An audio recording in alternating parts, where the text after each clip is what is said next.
स्वागत है आपका खरास सौदा में। आपके साथ मैं हूं अभिषेक सत्यवर्तम और मेरे साथ है मेरी सहयोगी आशीषा। बाजार ने कल जो खबर आई थी जीडीपी को लेकर उसको अच्छे से डाइजेस्ट किया। अच्छी हमने कल क्लोजिंग देखी, निफ्टी के स्तर पर करीब 150 अंकों के आसपास की मजबूती रही। और आज एक और बड़ी खबर आ रही है, वो है जीएसटी को लेकर। कल जीएसटी कलेक्शन के नंबर आए थे, आज कुछ आइटम्स पर जीएसटी बढ़ने की खबर आ रही है। 148 आइटम्स के जीएसटी में बदलाव की सिफारिश की गई है, जिसमें कि सिगरेट है, कोल्ड ड्रिंक है, तंबाकू है, इन पर तो जीएसटी बढ़ाने की सिफारिश की गई है। क्या बाजार में इससे थोड़ी सी निराशा का माहौल पैदा होगा, ये समझने की कोशिश करेंगे। और आज मंगलवार के दिन क्या बाजार में मंगल होगा, ये भी हमारे फोकस में रहेगा, क्योंकि गिफ्ट निफ्टी जो संकेत दे रहा है वो हल्की शांत शुरुआत के संकेत दे रहा है। 24,430 के आसपास है। एफआईज की बिकवाली जो लगातार चल रही थी, थोड़ी सी वहां पर राहत दिख रही है आंकड़ों में, लेकिन कितनी सस्टेन करेगी उस पर एक सवाल जरूर रहेगा। लेकिन ये जो हफ्ता है ये आंकड़ों के लिहाज से बहुत अहम है, चाहे वो अमेरिका हो, चाहे चीन हो, चाहे भारत ही क्यों ना हो। और इसके अलावा क्रूड को लेकर ओपेक प्लस की बैठक है, उस पर भी हमारी नजर रहेगी। और 6 तारीख को आरबीआई की क्रेडिट पॉलिसी भी है, तो बहुत कुछ है। आईपीओस की तो कतार लगी हुई है, इन सबकी हम आगे चर्चा भी करेंगे और समझने की कोशिश करेंगे कि आज बाजार में आखिर रणनीति क्या होनी चाहिए। अगले 2.5 घंटे तक आप हमारे साथ बने रहिए। आपको एक एक करके सारे खबरों वाले शेयर बताएंगे, ट्रिगर्स बताएंगे, ब्रोकरेज के रिपोर्ट्स बताएंगे और अपने एक्सपर्ट्स के जरिए शानदार आपके लिए ट्रेडिंग कॉल्स भी खोजने की कोशिश हम जरूर करेंगे। लेकिन देख लेते हैं कि आज के लिए 4 जो सबसे बड़े ट्रिगर्स हैं बाजार में, वो क्या हैं, जिनके इर्द गिर्द बाजार आज घूमता हुआ निश्चित तौर पर दिखेगा। तो अमेरिकी बाजारों से बात करें तो डाउ में थोड़ी मैंने मुनाफा वसूली हमने देखी है। कल 128 अंक गिरकर डाउ जोन्स बंद हुआ है, लेकिन S&P 500 और नेस्डेक ने इंट्राडे हाई बनाया है और क्लोजिंग बेसिस पर भी रिकॉर्ड स्तर पर ये दोनों के दोनों इंडेक्स बंद हुए हैं। 0.25% की तेजी रही है S&P 500 में, और नेस्डेक की बात करें तो 1% के आसपास की मजबूती हमने नेस्डेक में देखी है। गिफ्ट निफ्टी सपाट है, 24,400 के आसपास कारोबार कर रहा है। जीएसटी की बात करें तो 148 आइटम्स पर जीएसटी में बदलाव की खबर निकल कर आ रही है। अपने रिपोर्टर को जोड़ेंगे और समझेंगे कि वो कौन कौन से आइटम्स है और कितनी संभावना है इसकी सिफारिशों के लागू होने की। तंबाकू पर 28% से बढ़ाकर 35% जीएसटी की जा सकती है। प्रिकॉल का शेयर फोकस में रहेगा। सुंदरम ऑटो का प्लास्टिक कंपोनेंट कारोबार ये कंपनी खरीद रही है और इसके चलते ये फोकस में रहेगा। इंडिजिन बहुत पुरानी कोई लिस्टेड कंपनी नहीं है, लेकिन आज इसमें ब्लॉक डील संभव है। और टोरेंट पावर में कल हमने जबरदस्त तेजी देखी है, करीब 4-5% के आसपास की। आज इनका QIP खुल गया है, तो ये तमाम शेयर भी आज फोकस में निश्चित तौर पर रहने वाले हैं।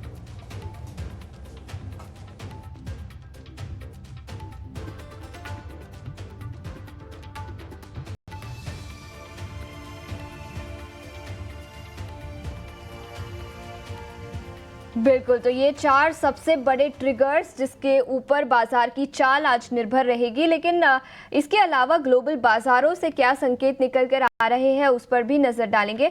अभिषेक, गिफ्ट निफ्टी की बात करें तो सुस्त शुरुआत के संकेत है, करीब 1 से 2 अंकों की तेजी के साथ 24,430 के आसपास। ग्लोबल बाजारों से कैसे संकेत है और कमोडिटी मार्केट में कैसा एक्शन दिखा है? आशीषा, गुड मॉर्निंग। देखिए, ग्लोबल बाजारों से आज बहुत कुछ ना, अगर नहीं भी हम देखेंगे इससे शायद कोई फर्क नहीं पड़ेगा, क्योंकि मिले जुले ट्रेंड है। चाहे वो अमेरिका की बात करें या फिर एशिया की बात करें। अमेरिका में हम पोस्ट इलेक्शन रैली फिर से हम शुरू होते हुए हमने देखी, लेकिन कल डाउ जोन्स में 128 अंकों के आसपास की कमजोरी रही है। सिर्फ प्योर ये प्रॉफिट टेकिंग है, इसके अलावा कुछ भी नहीं है। नेस्डेक में S&P 500 में हमने देखा कि 0.25% से लेकर 1% के आसपास की हमने तेजी देखी है। दरअसल देखिए अमेरिका में होगा क्या, एक तो ये दिसंबर का महीना है, वैसे ही तमाम एफआईज छुट्टी पे जाते हैं, क्रिसमस की हॉलीडेज पे और न्यू ईयर की हॉलीडे पर, तो लिक्विडिटी आगे थोड़ी सी कम होती हुई दिखाई देगी। और इसके अलावा बहुत ही क्रूशियल इवेंट है, वो है यूएस फेड की बैठक, जो कि होनी है 17 और 18 दिसंबर को। 18 दिसंबर को वहां पर पॉलिसी आएगी और उस पर फोकस निश्चित तौर पर बढ़ जाएगा। उसके पहले कुछ आंकड़े आने हैं। आज एक आंकड़ा आएगा अक्टूबर जॉब ओपनिंग का, लेकिन इससे ज्यादा क्रूशियल होगा शुक्रवार को जो नवंबर पेरोल के जो रिपोर्ट्स आएंगे ना, वो बहुत इंपॉर्टेंट हो गए यूएस फेड के लिहाज से कि दरों को लेकर वो क्या डिसीजन लेते हैं। हालांकि सीएमई फेड वॉच टूल के मुताबिक जो दरें घटने की संभावना है वो है 76% की। न्यूयॉर्क के फेड प्रेसिडेंट का बयान आया। उन्होंने कहा कि 2% तक महंगाई को पहुंचने में अभी समय लगेगा। वहीं क्रिस्टोफर वॉलर जो कि यूएस फेड के गवर्नर हैं, उनका कहना है कि अगली पॉलिसी में दरें घटने की उम्मीद है। तो ऑप्टिमिज्म थोड़ा सा बिल्ड है। देखता होगा कि क्या क्वांटम होता है और क्या कमेंट्स निकल कर आते हैं यूएस फेड की तरफ से जब पॉलिसी आएगी तो, लेकिन वो दूर की बात है। अभी फिलहाल आंकड़े इंपॉर्टेंट हैं। एशिया की बात करें, हांगकांग में हल्की सी तेजी है। चीन में थोड़ी सी सुस्ती का ही माहौल है। 0.25% के आसपास की गिरावट हम थोड़ी देर पहले तक देख रहे थे। जापान के बाजार निकेई में करीब 650 अंकों के आसपास का उछाल है, तो बढ़िया वहां पर आज दमदार तेजी है। इसके अलावा दक्षिण कोरिया के बाजार कोस्पी वहां पर भी हम देख रहे हैं कि 1.5% के आसपास की तेजी है। हालांकि वहां पर महंगाई दर जो आया है वो बढ़ के आया है। 1.5% का आंकड़ा आया है नवंबर में। ईयर ऑन ईयर ये फिगर्स आए हैं। क्रूड में, सोने में कुछ भी ऐसा एक्शन नहीं है। क्रूड $72 के आसपास है, ज़्यादा एक्शन वहाँ पर नहीं है। सोना 3-4 सत्र से गिर रहा था, चढ़ रहा था।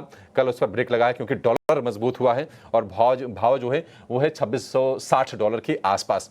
लेकिन गिफ्ट निफ्टी सपाट कारोबार, अब जो 4-5 अंकों की जो तेजी थी वो भी बिल्कुल खत्म हो गई है। 24,428 के आसपास है गिफ्ट निफ्टी सपाट। देखना होगा किस तरह से चीजें यहां से पैन आउट होती हैं, लेकिन अपने ट्रिगर्स पर, डोमेस्टिक न्यूज पर, स्टॉक्स न्यूज पर, क्यूज पर यहां पर बाजार आज निश्चित तौर पर रिएक्शन देते हुए दिखाई देंगे। लेकिन एक बार एफआईएस के आंकड़ों को समझते हैं। थोड़ी देर में आपके लिए हम जीएसटी वाली खबर भी लेकर आएंगे कि वो किन आइटम्स पर जीएसटी बढ़ाने की सिफारिश की गई है और उसके चलते कौन कौन से स्टॉक्स हैं जो आज आपको अपने फोकस में रखने हैं। लेकिन एफआईएस के आंकड़े देखिए, कल 238 करोड़ रुपए की हल्की सी सेलिंग आई है। और हालांकि अब कितना सही कहें, क्योंकि एक दिन तो देखिए अब 8 करोड़ रुपए की सेलिंग बाइंग आई थी, उसके पहले 1158 करोड़ रुपए की बाइंग आई थी, 2-3 सत्र की छोटी छोटी बाइंग आई थी, लेकिन फिर से सेलिंग स्टार्ट हो गई है। हालांकि क्वांटम थोड़ा सा कम हुआ है। डिम्पी, कैसे रीड करें, या फिर रीड करना थोड़ी देर के लिए छोड़ दें इसको? अब देखिए, थोड़ा छोड़ भी देंगे तब भी काम चल जाएगा, कुछ ऐसा है नहीं, क्योंकि आप रेंज में अभी भी ट्रेड कर रहे हैं। देखिए, आप वैसे जोड़ा कीजिएगा, या तो आप निफ्टी और फ्यूचर्स के डाटा को नंबर्स के हिसाब से, या तो नंबर्स को डाटा के हिसाब से। अगर कैसे भी कनेक्ट करेंगे तो आपको एक ही मैसेज साफ साफ सुनाई देगा, वो है market still in the range है। अगर आप मेरी स्क्रीन 1 मिनट के लिए ज़रा दिखा पाएँ तो मैं उसी बरमूडा ट्रायंगल की, जिसकी मैं हमेशा से बात कर रहा हूँ पिछले 4-5 दिन से, कि हम उसी के अंदर फंसे हुए हैं। जब तक हम रेंज का ब्रेकआउट, रेंज का ब्रेक इन नहीं करते, तब तक कोई बड़ी दिक्कत मार्केट के अंदर बड़ा मूव नहीं आएगा। खैर नहीं, हाँ, थोड़ी देर में मैं आपको स्क्रीन पे वापस दिखा दूंगा, किसी वजह से नहीं आ पा रहा है। अगर आप चेक करना चाहें तो मैं एक एक डाटा के हिसाब से आता हूँ। पहले जो है एफआईएस के नंबर्स पे आता हूँ। एफआईएस के नंबर में कोई मेजर चेंजेस नहीं है। करीब 33% के आसपास की लॉन्ग पोजीशंस हैं एफआईएस की। रिटेल के पास करीब 64% है और करीब 48% डीआईएस के पास होल्डिंग्स है। कहने का मेरे मतलब है कि 10 की 10 पोजीशंस हैं। फिर कल मार्केट तो बहुत अच्छा चला। अगर एफआईएस ने नहीं ख़रीदा तो फिर उन्होंने क्या ख़रीदा, कैसे पोजीशंस बनाई होंगी, फिर बाज़ार कैसे चल गया एकदम से। देखिए, अगर आप गौर फरमाएंगे ना तो इंडेक्स ऑप्शंस के अंदर एक नंबर आया है, वो करीब 40,000 करोड़ रुपए के आसपास का है। मैं आपको एग्जैक्ट नंबर बताता हूँ, 43,500 समथिंग करोड़ का है। यहाँ पर सीरीज़ के स्टार्टिंग में इंडेक्स ऑप्शंस में कुछ पोजीशंस बनी हैं। ये बहुत अच्छी चीज़ होती है। मैं आपको ना एक बैक टेस्टिंग का एक फॉर्मूले के हिसाब से एक ही लाइन बोल देता हूँ, आप हमेशा याद रखिएगा उस चीज़ को। डेरिवेटिव्स का एंगल है ये। जब भी ऑप्शंस के अंदर और कैश के अंदर बाइंग आएगी, इसका मतलब अच्छी पोजीशंस बन रही है, मार्केट अपने रेजिस्टेंस को तोड़ने की कैपेसिटी रखता है। जब खाली इंडेक्स ऑप्शंस के अंदर बाइंग आएगी, कैश के अंदर सेलिंग हो रही होगी, तब मार्केट अपने सपोर्ट्स को मेंटेन रखने की कोशिश करता है। लेकिन जब दोनों ही नेगेटिव हो जाएंगे, तब मार्केट अपने सपोर्ट्स को ब्रेक भी करता है और रेजिस्टेंस भी पक्का हो जाएगा। ये 3 सिल्वर लाइनिंग फार्मूलेज हैं। अगर आप इसको अच्छे से भी रख लेंगे, आप खुद अपना बैक टेस्टिंग करेंगे तो आपको पता लग जाएगा। तो पहला मोटा मोटी मेरे लिए जो पॉइंट था वो था 43,000 करोड़ रुपए की खरीदारी का, जिससे कि आपके सपोर्ट पक्के हो रहे हैं। दूसरा, कैश में थोड़ा एब्सेटिज्म है, अभी भी मार्केट में पूरी तरह से फ्लो नहीं आ रहा है। तीसरा, कल चर्निंग हुई होगी तो आपने उस चर्निंग का बेनिफिट भी देखे होंगे। काफ़ी हद तक रिलायंस भी डेज हाई पे जाके बंद हुआ। एचडीएफसी ने भी अपनी बढ़त को वापस कर दिया था, दिन भर लाल निशान में था। और इसके अलावा कुछ IT company, specially Infosys, days high जाके बंद हुआ है। तो जो बड़े शेयरों का पार्टिसिपेशन सीरीज़ के स्टार्ट में चाहिए होता है, वो भी टिपिकली आपको मिला। एक चीज़ जो मैं एफआई से थोड़ा मैं ये एक्सपेक्ट कर रहा था कि यहाँ नंबर शायद हमको बढ़ते हुए दिखे, वो नंबर अभी बढ़ नहीं रहे हैं। तो इसलिए मैं ये तो नहीं कहूँगा कि आप भर भर के आ जाओ, बट मैं ये ज़रूर कहूँगा जो पिछले 4-5 दिन से हम आपको रेंज बता रहे हैं, एक बुखार का एग्जांपल देके भी आपको समझा रहे हैं, वो एज इट इज़ है। अभी भी आप उस 24,000 से लेकर 24,400 की रेंज में हो। हाँ, 24,000 से 24,200 आते हो, आपका 104 वाला टेम्परेचर 102 हो रहा है, फिर 102 वाला ख़त्म हो जाएगा जब आप 24,400 को पार कर जाओगे। जब तक नहीं पार करते तब तक आप अपने आप को हल्का सा बीमार, हल्का सा ठीक मानते हुए चल सकते हो। ये आपके ऊपर है, आपकी इच्छा शक्ति के ऊपर, आप हल्का सा बीमार मानते हो या फिर हल्का सा अच्छा मानते हो। फिलहाल तो मार्केट पूरी तरह से रेंज में है। ठीक ये है। वो ट्रायंगल जिसकी मैं बात बोल रहा था आपके सामने, ये आप अपनी स्क्रीन पर इस समय देख पा रहे हैं। आप देख रहे होंगे पूरी की पूरी चर्निंग हुई हुई, अभी भी बर्मुडा ट्रायंगल के अंदर ही फंसे हुए हैं। जब तक उस हरी लाइन के आप पार नहीं होते तब तक एक बड़ा मूव मार्केट के अंदर नहीं आएगा। ये हरी लाइन 24,400 है, ये एक्चुअली में 50 दिन की एवरेज है, और जो नीचे ऑरेंज कलर की आप लाइन देख पा रहे हैं 200 दिनों की एवरेज है, जिसको बार बार आप टेस्ट करके ठीक होते हैं। तो नीचे हीलिंग पॉइंट है, ऊपर ग्रोथ का पॉइंट है। फिलहाल हीलिंग पॉइंट और ग्रोथ के पॉइंट के बीच में आप फंसे हुए हैं। जब तक ये रेंज का ब्रेकआउट ब्रेकडाउन नहीं होगा तब तक मार्केट में कुछ नहीं होगा। अपने मन को अच्छे से समझा लीजिए। ठीक है, तो ये कहीं ना कहीं दायरे का बाजार है, 24,000 24,400 के बीच में फंसा हुआ है। देखते हैं आज चाल क्या होती है। लेकिन डिम्पी, कल देखिए, कल जीडीपी आंकड़े जो खराब आए थे, शुरुआती हमने थोड़ी तकलीफ देखी बाजार में, लेकिन उसके बाद अच्छे से बाजार ने अपने आप को रिकवर किया, रिपेयर किया और क्लोजिंग बढ़िया दी, 144-45 अंकों ऊपर निफ्टी ने। आज भी एक खराब खबर है और वो है जीएसटी को लेकर। हालांकि अभी सिफारिशें हैं, देखते हैं कितनी लागू होती हैं, लेकिन टोबैको को लेकर, सॉफ्ट ड्रिंक को लेकर, कपड़ों को लेकर ये जीएसटी बढ़ने की थोड़ी सी संभावना है और कुछ कुछ बड़े स्टॉक्स हैं जो इस नेट में आ जाएंगे। आप जरा बताइए कि आज के लिए स्ट्रेटजी क्या होनी चाहिए? थोड़ी सी कॉशियस रहें और बाजार खुलने दें, उसके बाद ही कुछ मन बनाएं अपना। देखिए, अगर आप कल के पैटर्न को अच्छे से समझेंगे तो कल भी हमने ये बात रखी थी, जो गिफ्ट निफ्टी आपको दिखा रहा है ना, उसको ट्रू पिक्चर मत मानिएगा। अभी भी जीडीपी के नंबर्स का डिस्काउंट होना बाकी है, और वो कल हुआ। पहले 2-2.5 घंटे के अंदर हुआ, 12 बजे तक हुआ, फिर उसके बाद धीरे धीरे करके उस जीडीपी के नंबर को फाइनली मार्केट ने पचा लिया, डाइजेस्ट कर लिया, फिर बाजार अपने रिदम में आया। आप चेक कर लो, आप 12 बजे तक मार्केट के अंदर आप जूझ रहे थे, लेकिन 12 बजे के बाद एक तरफा मार्केट हो गया और खींच के ले गया आपको ऊपर।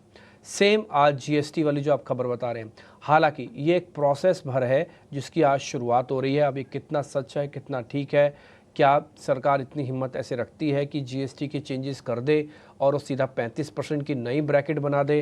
क्योंकि खबर तो मार्केट के अंदर ये है कि 28% है, उसको 35% कर दो आप, तो आप एक नया चलन शुरू कर रहे हैं। जो अभी तक आपके पास ब्रैकेट्स थी उसमें सिन को आता आप 28% में लाते थे। तो ये सारी चीज़ें बहुत, मेरे को लगता नहीं कि जितना आसानी से बोली जा रही हैं उतनी आसानी से कर देगी। दो चीज़ें सरकार की मजबूरी है। पहला मजबूरी है कि फिस्कल डेफिसिट को किसी तरह से कम करना है। दूसरी, सरकार ये चाहता है अगर हम इन्फ्लेशन के नाम पर आपको थोड़ी बहुत रियायत दे दें आरबीआई के थ्रू कि चलो ठीक है, हमने ब्याज दरें आधे % की घटा दी, तो उस आधे % की ब्याज दरें घटाने से हमको क्या बेनिफिट है? तो गवर्नमेंट अपने तरीके से अपनी पहली पॉकेट को भी कैलकुलेट कर रही है। मेरे को इसमें ब्लंटली कहने में कोई दिक्कत नहीं है। देखिए, गवर्नमेंट भी एक तरह की, जब ये सब चीज़ें मैनेज कर रही है उसके बाद सोशल रिस्पॉन्सिबिलिटीज़ हैं, उसको पूरा करने उसको पैसा चाहिए, नहीं तो बैंकरप्सी हो जाएगी। बड़ी बड़ी सरकारें गिर जाती हैं इसी बैंकरप्सी में अगर आप उसको मैनेज नहीं करेंगे। तो मैं इस जीएसटी वाली खबर को थोड़ा एक लंबा प्रोसीजर मानता हूँ। ये जीडीपी की तरह रिएक्ट नहीं करेगा। जीडीपी आया हुआ नंबर था, जीडीपी की प्रोजेक्शन आपके सामने थी, बट जीएसटी की तो चर्चा अभी मात्र शुरू हुई है। कितना ठीक होगा, कितना नहीं होगा, कितना तर्कसंगत है, कितना नहीं है, क्या 35% वाली ब्रैकेट खोल के सरकार मैसेज देना चाहती है? आप ऑलरेडी हायर टैक्सेशन के ब्रैकेट में हो, वर्ल्ड वाइड में बता रहा हूँ मैं, भारत का नहीं बता रहा हूँ मैं। अगर आप मेरे से चैप्टर में अगर बोलने पे आऊँ तो मैं कम से कम 2 घंटे टैक्स पे बोल सकता हूँ। मैं टैक्स का स्टूडेंट रह चुका हूँ। तो ऑलरेडी हम हायर टैक्सेशन वाले ब्रैकेट्स में हैं वर्ल्ड के अकॉर्डिंग भी। तो मेरे को लगता नहीं है कि उतना आसान है जितना आसानी से इस पे भी बातचीत हो रही है। लेट इट बी, मार्केट इसको शायद थोड़ा इग्नोर करेगा अभी कुछ दिनों के लिए, और जब तक कोई ठोस चीज़ें नहीं आती तब तक तो नहीं होगा। मैं साथ ही साथ निफ्टी के लेवल्स भी जोड़ ही देता हूँ इसके साथ में, अलग से नहीं पूछते आप क्वेश्चन। तो मैं आपको बताऊँ, निफ्टी के अंदर अभी भी 24,000 का सपोर्ट पक्का बना हुआ है। आप 24,200 पे है। मैंने आपको बताया कि आपका 3 जंक्शन में आप बढ़ेंगे। पहला 24,200, फिर 24,400, फिर नई ट्रांजेक्टरी आएगी, फिर वो 600-800 तक जाएंगे, जिसकी प्रोबेबिलिटी बहुत साफ दिखेगी जब आप 24,400 को पार करेंगे। अदरवाइज़ नहीं तो आपकी आंखों के सामने धुंधलापन छाया रहेगा। 24,400 के ऊपर ना देखिए, अपराध है। 24,400 के ऊपर इस समय देखना। जब तक 24,400 फाइनली आ नहीं जाता, क्लोज हो नहीं जाता, अपने मन को भी मत समझाओ कि 24,800 जाएगा मार्केट। वो इसलिए कह रहा हूँ क्योंकि बार बार ये रेंज बड़ी इंपॉर्टेंट है, इस रेंज की अपनी इंपॉर्टेंस है। ठीक, अब सपोर्ट है, आपको क्या करना चाहिए? आपके पास 2 पॉइंट है। अगर आप कल का माल लेके बैठे हैं, अगर आपने कल लिया और 24,000, 24,100, 24,050, 24,125, जहाँ पर भी आपने प्लस किया है, अपने ही बाय रेंज का स्टॉप लॉस डाल दो और अभी आप वेट करो। और वेट करोगे कहाँ तक का? 24,400 तक का। मैं आपके विजडम, आपके नॉलेज के ऊपर खुद छोड़ देता हूँ कि 24,400 पे आपको प्रॉफिट बुक करना है या फिर 24,400 के पार करके भी आपको रुकना है। ये आपका फैसला होगा, ये मेरा फैसला नहीं है। अगर मैं आपकी जगह होता तो मैं 24,400 पे एक राउंड का या 50% से ज़्यादा प्रॉफिट ज़रूर बुक करता, क्योंकि मेरे को बड़ा पैसा मार्केट के अंदर अभी इंडेक्स से बनता हुआ नहीं दिख रहा। मैं थोड़े थोड़े चांसेस करके, यानी कि किश्तों में लेके मैं बड़ा पैसा तो बना सकता हूँ, बट एक साथ बड़ा पैसा आ जाएगा उसकी प्रोबेबिलिटी थोड़ी कम लगती है। दूसरा पॉइंट, अगर आपके पास पुराना सौदा नहीं है और आज लेना चाहते हैं, आपका मन आज प्लस करने का है, तो देखिए बॉस, आपका रेजिस्टेंस और आपका सपोर्ट आज आपके आड़े आएगा। आपके सपोर्ट क्या है? अब आप तो नया डीप नहीं लगा सकते, तो आप क्या करोगे? 24,200 का स्टॉप लॉस लगाओ और आज का टारगेट 24,400 का लगाओ। सर प्रोबेबिलिटी कितनी है आने की 24,400 की? देखिए प्रोबेबिलिटी काफ़ी हाई है। अगर हाई नहीं होती तो कल जीडीपी का नाम लगा के मार्केट 24,000 के नीचे आपको ना केवल धकेल देता बल्कि बंद भी कर देता। तो आज मैं एक्सपेक्ट करता हूँ कि मार्केट गुड हैंड्स में है। एफआईएस की पोजीशंस घटी नहीं है, बढ़ी भी नहीं है तो घटी भी नहीं है, तो कुछ ऐसा है नहीं एबनॉर्मल जो कि मार्केट के अंदर नोटिस किया जाए। सब कुछ नॉर्मल रूटीन एक्सरसाइज लग रही है और उस रूटीन एक्सरसाइज में अगर आप 50, 60, 70 पॉइंट जोड़ भी देते हैं तो मेरे को कोई हैरानी भी नहीं होगी, क्योंकि मेरी एक्साइटमेंट भी नहीं है और आपके वो लेवल्स भी ब्रेक नहीं करेगा। तो ये निफ्टी का मैंने मोटा मोटी व्यू पॉइंट आपके सामने रख दिया। शॉर्ट वॉट आपको करना नहीं है। एक शेयर एफ&ओ बैन में है, वो आरबीएल बैंक है। और इसकी एक और चीज़ बस वहाँ मेरे से छूट ना जाए, वो है पुट कॉल रेशो। हमने कल आपको इसकी इंपॉर्टेंस बताई थी अभिषेक जी और अशेषा, और आज मैं फिर से उसको बताता हूँ। वो 1.22 पे हो गई है पीसीआर, पुट कॉल रेशो। 1.2 के बाद हल्का हल्का हम महंगा होना शुरू होते हैं, लेकिन बैंक निफ्टी का पुट कॉल रेशो अभी भी 1 के नीचे है, वो है 0.86 का। तो मैं अपने हिस्से में, अगर आप मेरे से इंडेक्स ट्रेड करने के लिए बोलेंगे तो मैं निफ्टी में थोड़ा कम ट्रेड करूंगा और बैंक निफ्टी के बारे में ज़्यादा सोचूंगा, क्योंकि वहाँ पे मेरा रिस्क रिवॉर्ड भी अच्छा है। मैं आगे चल के वो लेवल्स आपको बताऊंगा, लेकिन फिलहाल आप निफ्टी को स्लाइटली कल के मुकाबले थोड़ा महंगा भी समझ सकते हैं, और कल कुछ लॉन्ग पोजीशंस भी बनी हैं। तो ये सारी चीज़ें मैंने आपके सामने रख दी, लेवल्स, कन्विक्शन, कैसे ट्रेड करना है, वैसे सब कुछ। तो ये कुछ लेवल्स जहां पर आपको नज़र रखनी चाहिए। 24,400 ये एक इम्पॉर्टेंट लेवल होगा निफ्टी के लिए। लेकिन डिम्पी, इसके अलावा बैंक निफ्टी की बात करें तो कल काफ़ी अंडर परफॉर्मर रहा, लेकिन 1:30 बजे के बाद लास्ट के 1.5-2 घंटे में अच्छी खासी तेज़ी दिखी और बैंक निफ्टी हरे निशान में बंद होता हुआ नजर आया। थोड़ी सी स्ट्रगल थी, निफ्टी से कंपेयर करें तो काफ़ी अंडर परफॉर्मर रहा बैंक निफ्टी। आज के लिए कौन से लेवल्स पर हमें बैंक निफ्टी पर नज़र रखनी चाहिए? देखिए आशीषा, मार्केट ने एक फ्यूचर रेटिंग मशीन है, या आपके फ्यूचर्स को खाती है। फ्यूचर्स में आने वाली खबरें जितनी भी हैं उन सबको ईट करती जाएगी और उसको डाइजेस्ट करके आपके सामने आउटपुट फेंकती जाएगी।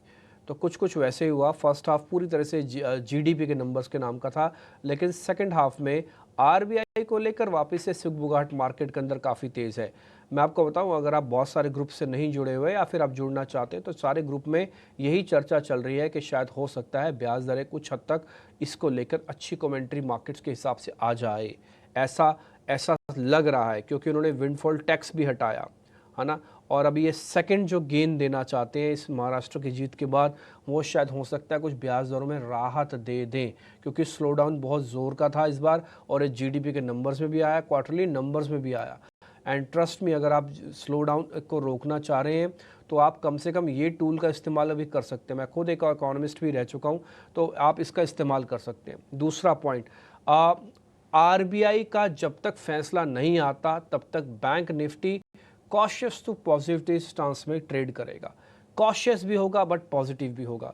अगर ये पॉजिटिव नहीं होता तो कोई बड़ी बात नहीं थी कि इसको 200 पॉइंट नीचे बंद किया जा सकता है, लेकिन फिर से इसको 52,000 के लेवल के ऊपर बंद किया गया। पॉइंट्स पे कुछ नहीं है, 52,000 का इंडेक्स 52 पॉइंट ऊपर बंद हुआ है। पॉइंट्स कुछ नहीं है, बट हाँ कन्विक्शन हाई रखा और थोड़ी बहुत निचले स्तरों से रिकवरी करवाई। क्रेडिट गोज टू HDFC जो दिन भर लाल निशान में था। एग्जैक्टली बैंक निफ्टी का लेवल 1 बजे का और HDFC बैंक का 1 बजे का चेक करेंगे तो आपको दिख जाएगा। दूसरा, कल जाते आते थोड़े फाइनेंशियल काउंटर्स में भी बाइंग आई है।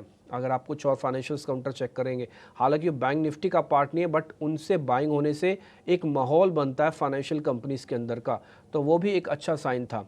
दूसरा पॉइंट, अब आपके पास इसकी पुट कॉल रेशियो कम है, जैसे मैंने आपको स्टार्ट में बताया 0.86 के आसपास का PCR चल रहा है, और डाइवर्जेंस के नाम पर अभी भी इसके पास, क्योंकि पिछले 2 दिन से ये ज़्यादा गेन नहीं कर पा रहा बनस्पत निफ्टी के। निफ्टी में गेन अच्छे आए बट बैंक निफ्टी में नहीं आए, तो हो सकता है कि बैंक निफ्टी में गेन अच्छे हैं। अब वीकली का कंसेप्ट भी नहीं है इसके पास, तो आप चाहें तो ऑप्शंस का भी इस्तेमाल कर सकते हैं अब, क्योंकि अब वीकली ऑप्शंस बैंक निफ्टी के अवेलेबल नहीं है।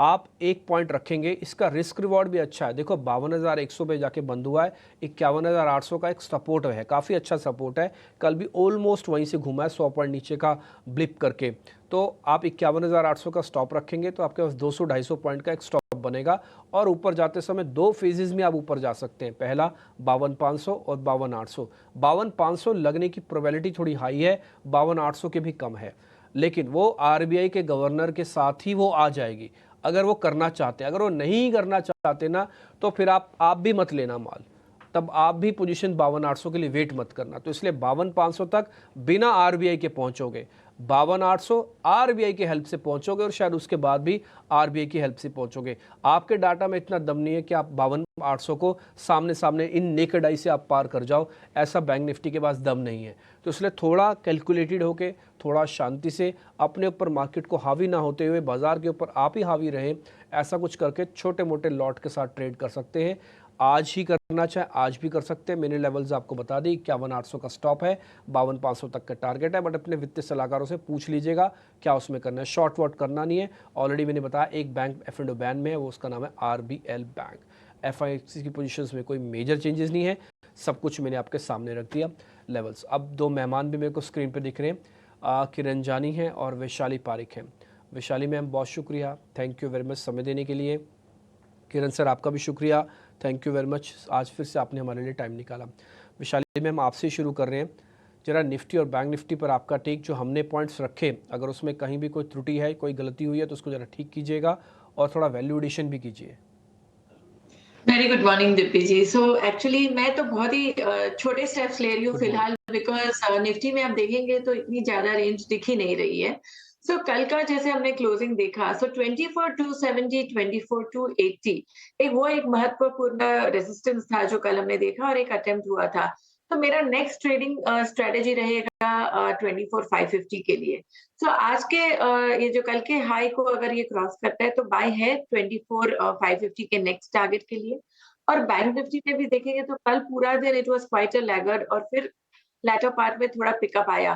कल तो हालांकि रिलायंस है, फिर ऑटो इंडेक्स, सब IT इंडेक्स, उन्होंने ज्यादा पार्टिसिपेट किया था। तो बैंक निफ्टी की भी फिलहाल रेंज यही है 51,800। कल एक स्पाइक लो हुआ था, बट 51,800 का एक अच्छा सा सपोर्ट है, और नियर टर्म टारगेट रेजिस्टेंस है 52,600। सो ये लेवल्स को मान के चलिए, फिर अगर ये लेवल्स को क्रॉस करते हैं तो हायर टारगेट्स की उम्मीद रख सकते हैं। इंडेक्स पर आपके लिए व्यू हो गया, अब जरा स्टॉक समझ लेते हैं। वैशाली जी, किरण जी, आप दोनों का बहुत शुक्रिया, स्वागत है टीना स्वदेश पर। किरण जी, शुरुआत आपसे करते हैं स्टॉक से। बताइए आज कौन से शेयर हैं जो आपके रडार पर हैं और जहां पर आपको लगता है कि तेजी अच्छी खासी हो सकती है? Very good morning everyone. So overall अगर हम मार्केट का स्ट्रक्चर देखें तो कहीं ना कहीं जो लार्ज कैप स्टॉक्स है उसमें हम काफी एक अच्छी रिकवरी देख रहे हैं, या तो रिवर्सल फॉर्मेशंस देख रहे हैं। तो आज हमारे जो 2 स्टॉक्स रहेंगे कहीं ना कहीं वो दोनों जो लार्ज कैप की तरफ से ही रहेंगे। पहला जो स्टॉक रहेगा वो फार्मा सेक्टर के अंदर से, कल हमने देखा कि फार्मा के अंदर काफी अच्छा एक रिकवरी फेज आया। उसमें लार्ज कैप फार्मा में सन फार्मा आप देख सकते हो, डेली प्राइस चार्ट के ऊपर आप देखोगे तो एक डबल बॉटम पैटर्न ब्रेकआउट है। कहीं ना कहीं स्टॉक 100 डेज और 200 डेज मूविंग एवरेज में स्ट्रगल कर रहा था, कल हमने देखा कि उसके ऊपर की क्लोजिंग है। 20 डेज मूविंग एवरेज को भी उसने क्रॉस किया है, तो short term plus long term moving average को क्रॉस किया हुआ है विद वॉल्यूम। तो कहीं ना कहीं सन फार्मा यहाँ से एक अच्छी खासी मूव दे सकता है। तो करंट मार्केट प्राइस से हम लॉन्ग करके जाएंगे, 1 से 2 दिन में आप 1840 तक के टारगेट एक्सपेक्ट कर सकते हो, and 1790 as a stop loss हमें सन फार्मा के ऊपर रखना है। नेक्स्ट जो कॉल रहेगा वो मेटल में से रहेगा। कल हमने देखा कि मेटल सेक्टर में भी एक अच्छी खासी तेजी देखने को मिली लेटर पार्ट ऑफ डे, और उसमें आप देखोगे तो जेएसडब्ल्यू स्टील हो गया, टाटा स्टील हो गया, हिंडाल्को हो गया, वहां पे एक अच्छी खासी बाइंग हम देख रहे थे। तो उसमें से हम हिंडाल्को सजेस्ट कर रहे हैं। हिंडाल्को का आप अगर डेली प्राइस चार्ट देखोगे या इंट्राडे प्राइस चार्ट देखोगे तो वहां पे एक असेंडिंग ट्रायंगल पैटर्न ब्रेकआउट है। डेली प्राइस चार्ट के ऊपर वापस स्टॉक अपनी 20 डेज मूविंग एवरेज के ऊपर सस्टेन हो रहा है, और कहीं ना कहीं जो 660 का रेजिस्टेंस था उसके ऊपर कंफर्टेबली कल हमने क्लोज देखा है। तो यहाँ से एक फॉलो अप बाइंग आप देख सकते हो। तो मेरे हिसाब से हिंडाल्को भी लॉन्ग करके जाना चाहिए। एक दो दिन में आप 680 तक के टारगेट देख सकते हो, and 650 as a stop loss हमें मेंटेन करना है। तो सन फार्मा एंड हिंडाल्को हमारी तरफ से दो बाई कॉल रहे हैं। सेक्टर से हिंडाल्को पर खरीदारी की राय, और इसके अलावा फार्मा सेक्टर से सन फार्मा पर भी किरण ने खरीदारी की राय दी है। लेकिन वैशाली, गुड मॉर्निंग, बताएं आपको खरीदारी के मौके आज सुबह कहां दिख रहे हैं? Very good morning. तो आज मैं चूज करूंगी जिंदाल स्टेनलेस। कल हमने देखा कि एक बॉटमिंग आउट हो रहा है, एक बुलिश कैंडल भी बन रही है। सो वॉल्यूम में भी एक इम्प्रूवमेंट आ रही है। सो 694 कल का ये क्लोज था, 691, 694। सो आई थिंक 680 के स्टॉप लॉस के साथ इसको कंसिडर किया जा सकता है फॉर टारगेट ऑफ 720। दूसरा स्टॉक जो मैं चूज करूंगी वो है सीईएससी। सीईएससी भी है, कल एक अच्छा सा एक मोमेंटम आया है, जो मुझे सही लग रहा है। ये लेवल से 177 का प्राइस था क्लोजिंग पे। 170 एक्चुअली मैंने बहुत छोटा स्टॉप लॉस दिया है इंट्राडे के हिसाब से, बट आई थिंक जो पोजिशन लेना चाहेंगे तो 172 का स्टॉप लॉस रहेगा और 185 का ट्रेडिंग टारगेट रहेगा। ठीक है, तो ये अलग अलग स्टॉक्स हो गए आपके सामने। सीईएससी काफ़ी इंटरेस्टिंग स्टॉक दिख रहा है, काफ़ी दिनों बाद भी वापस स्क्रीन पर आपको दिख रहा होगा। ये 183 रुपये का टारगेट है, 175 का एक स्टॉप लॉस आपको रखना है। खैर, जिस खबर के बारे में हम आपसे सुबह भी चर्चा कर रहे थे कि जीएसटी कलेक्शंस को लेकर गवर्नमेंट गंभीर है, और ना केवल इसको लेकर गंभीर है बल्कि इसको बढ़ाना भी चाहती है, बदलाव भी करना चाहती है, सिफारिशें भी हैं इसको लेकर। मैं अपने सहयोगी सुमित को अपने साथ जोड़ रहा हूँ ताकि आपको थोड़ा विस्तार से बता पाएँ। सुमित, पहले इसके पीछे की मंशा, दूसरा क्या कर सकती है सरकार, कितना फिजिबल है, ये सब कुछ बताइए एक साथ ही। डिम्पी, इस बार जो 21 दिसंबर को जो जैसलमेर में जीएसटी काउंसिल की मीटिंग होने वाली है, उसका मुख्य मुद्दा तो रहेगा हेल्थ इंश्योरेंस प्रीमियम पर जीएसटी घटाने को लेकर। सो हालांकि जब जीएसटी घटाया जाएगा हेल्थ इंश्योरेंस प्रीमियम पे, तो उसका कुछ नुकसान होगा जिसकी भरपाई बाकी जगह बढ़ाकर की जा सकती है। इसके लिए अब जो सिफारिश है वो ये है कि टोबैको यानी कि तंबाकू और उससे जुड़े पदार्थ जो है या प्रोडक्ट जो है उन पे 35% जीएसटी लगाया जाए। अभी इस पे 28% जीएसटी लगाया जाता है। एरेटिक ड्रिंक्स यानी कि जो कोल्ड ड्रिंक्स वगैरह हैं उन पे भी ज्यादा जीएसटी, लगभग 35% जीएसटी की सिफारिश की जा रही है। और भी चीजें हैं जैसे लेदर गुड्स हो गए, कॉस्मेटिक्स हो गए, घड़ियां हो गई, जूते हो गए, इन पे भी जो जीएसटी है वो 28% लगाने की सिफारिश है, अभी 18% है। सो इस सब से जो भरपाई होगी वो होगी हेल्थ इंश्योरेंस प्रीमियम पे, जैसे अगर हम जीएसटी कम करते हैं उस पर। इसके अलावा जो गारमेंट्स है, रेडीमेड गारमेंट्स में जो 1500 रुपए तक के हैं उनको 5% जीएसटी लगेगा, 1500 से 10,000 है उस पर 18% लगेगा, और गारमेंट्स जिसको 10,000 से ज्यादा है 28% लगेगा। सो ये सब जो जीएसटी का तालमेल बिठाया जा रहा है वो इसलिए बिठाया जा रहा है कि एक तो जीएसटी पे ज्यादा बढ़त हो, दूसरा मेन जो मुख्य मुद्दा है वो हेल्थ इंश्योरेंस प्रीमियम को लेकर है, जो जहां तक लग रहा है हो जाएगा इस बार। 21 दिसंबर को अच्छी खबर आ सकती है, लगभग पेंशन वाले और सीनियर सिटीजन के लिए अच्छी खबर इंश्योरेंस प्रीमियम को लेकर आ सकती है। पर क्योंकि वहां से ऑफसेट किए जाने लॉस, तो इस पर जो बाकी उत्पाद हैं उनको महंगा किया जा सकता है जीएसटी बढ़ाने के द्वारा। ठीक है, नहीं बात आपकी ठीक है, लेकिन मेरे को अभी तक ये समझ में नहीं आया कि गवर्नमेंट एक हाथ से देना चाहती है, दूसरे हाथ से लेना क्यों चाहती है। क्या मैसेज क्लियर करना चाहती है गवर्नमेंट? अगर आपको हेल्थ प्रीमियम जैसे सोशल रिस्पॉन्सिबिलिटीज के साथ जोड़ना चाहती है, सच बात है, जोड़ना चाहिए, अवेयरनेस एक तरीका हो सकता है, लेकिन उसका मतलब ये है कि आप ऑलरेडी ये सारे सेक्टर्स जिसके बारे में सुमित अभी आपको जानकारी दे रहे हैं, सभी सेक्टर्स अपने स्लो डाउन से जूझ रहे हैं। या तो आप आरबीआई गवर्नर से बोलिए कि फिर 0.5% की ब्याज दरें घटाएं ताकि लोगों के हाथ में डिस्पोजेबल इनकम आए, वो डिस्पोजेबल इनकम इन प्रोडक्ट्स पे जाए, आप जीएसटी के माध्यम से ले लो ट्रेजरी के अंदर गवर्नमेंट के पैसा जो जाता है, लेकिन कम से कम लोगों के हाथ में पैसा दो, उसके बाद ये पैसा खर्च होगा। मैं फिर से थोड़ा गवर्नमेंट से, देखिए हम रिक्वेस्ट ही कर सकते हैं, हमसे ज़्यादा समझदार, हमसे ज़्यादा बड़ी पोजीशंस पे है, लेकिन मैं एक आम आदमी होने के नाते भी, एक बिज़नेस एंकर होने के नाते भी, एक इकोनॉमिस्ट होने के नाते भी ये पॉइंट रखूँगा सरकार के सामने कि आप एक हाथ से रिलीफ अगर दे रहे हो तो दूसरे हाथ से रिलीफ अगर आप खींच दोगे तो सिस्टम जहाँ है वहीं का वहीं खड़ा रह जाएगा। या तो सिस्टम में रिलीफ दो, कुछ दिनों के बाद लो, या फिर सिस्टम के रिलीफ दो, ऐसा दो कि अगर आपसे चाहिए भी आपको ट्रेजरी में इनकम तो कम से कम मार्केट में उसका रिफ्लेक्शन रहे, दिखे भी कि हाँ देखिए डिमांड गवर्नमेंट ने सुधारी है। और एक कोइंसिडेंटली एक ही महीने में हो रही है। इसी दिसंबर महीने में आरबीआई की गवर्नर की बैठक भी है 6 तारीख को, और इसी दिसंबर के महीने में ये जीएसटी काउंसिल की बैठक भी है। देखते हैं आगे क्या होता है, लेकिन हाँ एक व्यू पॉइंट ज़रूर रख दिया है। तंबाकू प्रोडक्ट हमेशा से सरकार की लिस्ट में रहते हैं, और ये बात सच है कि अगर आपको हेल्थ इंश्योरेंस के प्रीमियम में छूट देनी है, यानी कि आप सेहत सुधारना चाहते हो, तो तंबाकू के ऊपर और ड्यूटीज़ लगाओ 35% तक। आईटीसी एक बार ज़रा चेक करवा लेता हूँ। वैशाली एक बार ज़रा आईटीसी का स्ट्रक्चर चेक कर दो। ये होगा नहीं होगा अभी तो भविष्य के गर्भ में है, और मेरी प्रोबेबिलिटी मेरे को जितना लगता है होगा नहीं, फिर भी आप आईटीसी चेक कर दो। आईटीसी का एक करेक्टिव मूव आ चुका, फिर 200 डे मूविंग एवरेज पे सपोर्ट भी लिया और वहां से एक ट्रेंड शुरू हुआ है। फिलहाल हम देख रहे हैं कि कंसोलिडेशन मोड पे है। सो एज लॉन्ग एज 465 का सपोर्ट इंटैक्ट रहता है, I don't think there is any damage to the trend. तो एक डिप आता है तो 465 को ध्यान में रखना है। अगर वो लेवल सूटते हैं तो आई थिंक दोबारा 450 की तरफ जा सकता है। सो फिलहाल ये व्यू रहेगा, और ऑफ कोर्स अपसाइड की तो मुझे अभी न्यूज इम्पैक्ट से नहीं लग रहा है, बट मैं बता देती हूँ रेजिस्टेंस आ रहा है 485 को क्रॉस करता है, देन आगे जाके 500 एंड हायर टारगेट्स दिख सकते हैं। ठीक है, नीचे की तरफ 450 के आप स्तर पर नजर रखिए। 485 पर रेजिस्टेंस है, और रेजिस्टेंस का लेवल बहुत ज़्यादा दूर नहीं है। कितना 477 की कल की क्लोजिंग है, 485 ये बता रही हैं वैशाली जी, तो सिर्फ 7-8 रुपए यहाँ से दूर है। तो आप थोड़ा सतर्क वैसे भी रहिएगा। वैसे देखिए ना, न्यूज़ सेंसिटिव स्टॉक्स होते हैं, और कई बार क्या होता है ना कि बुरी खबरों पर रिएक्शन भी जोर से आता है जब सेंटिमेंट थोड़े से नेगेटिव हों।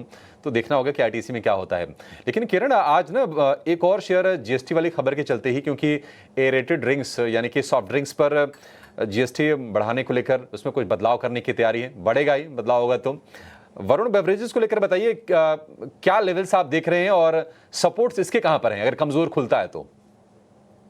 ईवीएल की अगर हम बात करें तो नया नया स्टॉक एफएनओ के अंदर आया है। कल हमने जिस तरह का प्राइस मूवमेंट देखा था, कहीं ना कहीं थोड़ा बहुत लॉन्ग बिल्डअप हमें देखने को मिल रहा है। नो डाउट ये खबर जो भी आई है, जो न्यूज है, उसके रिएक्शंस देखने रहेंगे। लेकिन ओवरऑल डेली प्राइस चार्ट के ऊपर आप देखोगे तो 200 दिन की मूविंग एवरेज के ऊपर सस्टेन है। कल वॉल्यूम के साथ प्राइस ऊपर गया है, तो कोई भी डिप आएगा इसमें तो 600 का एक अच्छा खासा स्ट्रॉन्ग सपोर्ट है। मेरे हिसाब से 600-620 के बीच में एक्यूमुलेट करना चाहिए। 600 के नीचे का आप एक पोजिशनल स्टॉप लॉस मेंटेन कीजिए। अगर काफी कुछ न्यूज के चलते डैमेज नहीं हुआ तो देयर आर चांसेस कि हम रिकवरी भी काफी फास्ट देखेंगे उसमें। और जैसे ही 640 जो कल का भी हाई था वो क्रॉस होगा, उसके बाद आप ऊपर में 660-670 तक की एक रैली देख सकते हो।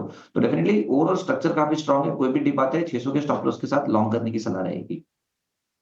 600 के स्टॉप लॉस के साथ लॉन्ग करने की सलाह वरुण बेवरेजेस पर। लेकिन इस बीच खबरों के दम पर कौन से स्टॉक्स फोकस में रहेंगे वो बताने के लिए अब हमारे साथ गौरव जुड़ चुके हैं। गौरव, गुड मॉर्निंग। बताएं कौन से स्टॉक्स खबरों के दम पर आज फोकस में रहेंगे?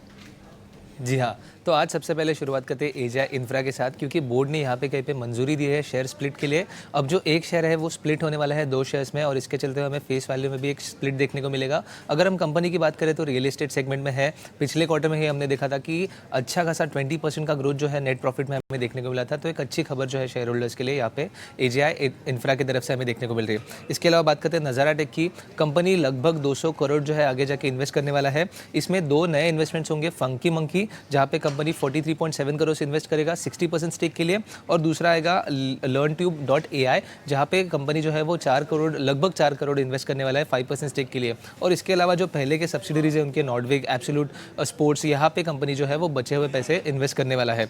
इसके अलावा बात करते हैं कोल इंडिया और BPCL, यहाँ पे भी फोकस बना रहेगा, क्योंकि दोनों कंपनीज ने एक नॉन बाइंडिंग MOU साइन किया है, जिसके चलते हुए कहीं पे सिंथेटिक नेचुरल गैस में कोल का यूज जो है उसके ऊपर कंपनी काम करने वाली है। प्राइकोल की अगर बात करें तो ये नेक्स्ट कंपनी रहेगी जो आज हमारे लिस्ट में रहेगी, क्योंकि कंपनी ने कहीं पे injection plastic injection modelling business में एंट्री करने के लिए डिसाइड किया है। यहाँ पे कंपनी जो है एक्विजिशन करने वाली है, जिसकी प्राइस जो है 215 करोड़ की एक्विजिशन जो है हमें प्राइकॉल की तरफ से देखने को मिल सकती है। इसके अलावा बात करते हैं गोदरेज प्रॉपर्टीज़ की, जैसे पिछले हफ्ते हमने देखा था कि कंपनी QIP के साथ आया था। इस हफ्ते में कंपनी ने QIP जो है वो क्लोज किया है, लगभग 6000 करोड़ जो है वो रेस किया है कंपनी ने QIP के थ्रू। और इसमें हमने देखा कि एक मार्केट इन्वेस्टर्स के नाम देखने को मिले थे, जैसे कि GIP, black rock, Aberdeen investment. अगर हम QIP की बात करें तो फ्लोर प्राइस से अराउंड 4.8% डिस्काउंट पे जो प्राइस है वो कंपनी ने डिस्कवर किया है। इसके अलावा टोरेंट पावर जो है वो भी आज फोकस में रहने वाला है, क्योंकि कंपनी जो है उन्होंने भी मेंशन किया है 1555 रुपीज़ का एक फ्लोर प्राइस जो कि QIP के लिए उन्होंने रखा है। आज उनका भी QIP खुलेगा और अगर हम एजेंसीज की माने तो कोई पे 4000 करोड़ जो है कंपनी रेज कर सकती है इस QIP के थ्रू। इसके अलावा बात करते हैं सिप्ला की, जैसे हमने देखा था कि कल एक ब्लॉक डील हमें देखने को मिला था, जहाँ के प्रमोटर्स ने 1.7% स्टेक जो है वो अपलोड किया था। और उसमें भी हमने देखा कि कुछ मार्की इन्वेस्टर्स के नाम अभी उभरते हुए देखने को मिल रहे हैं, जैसे कि अबू धाबी इन्वेस्टमेंट हो गया, गोल्डमैन सैक्स PT हो गया, गवर्नमेंट ऑफ सिंगापुर हो गया। तो एक अच्छा पिछले दिन में हमने देखा था कि गिरावट देखने को मिली, बट आज हमने इस स्टॉक पे देखना काफ़ी ज़्यादा ज़रूरी रहेगा।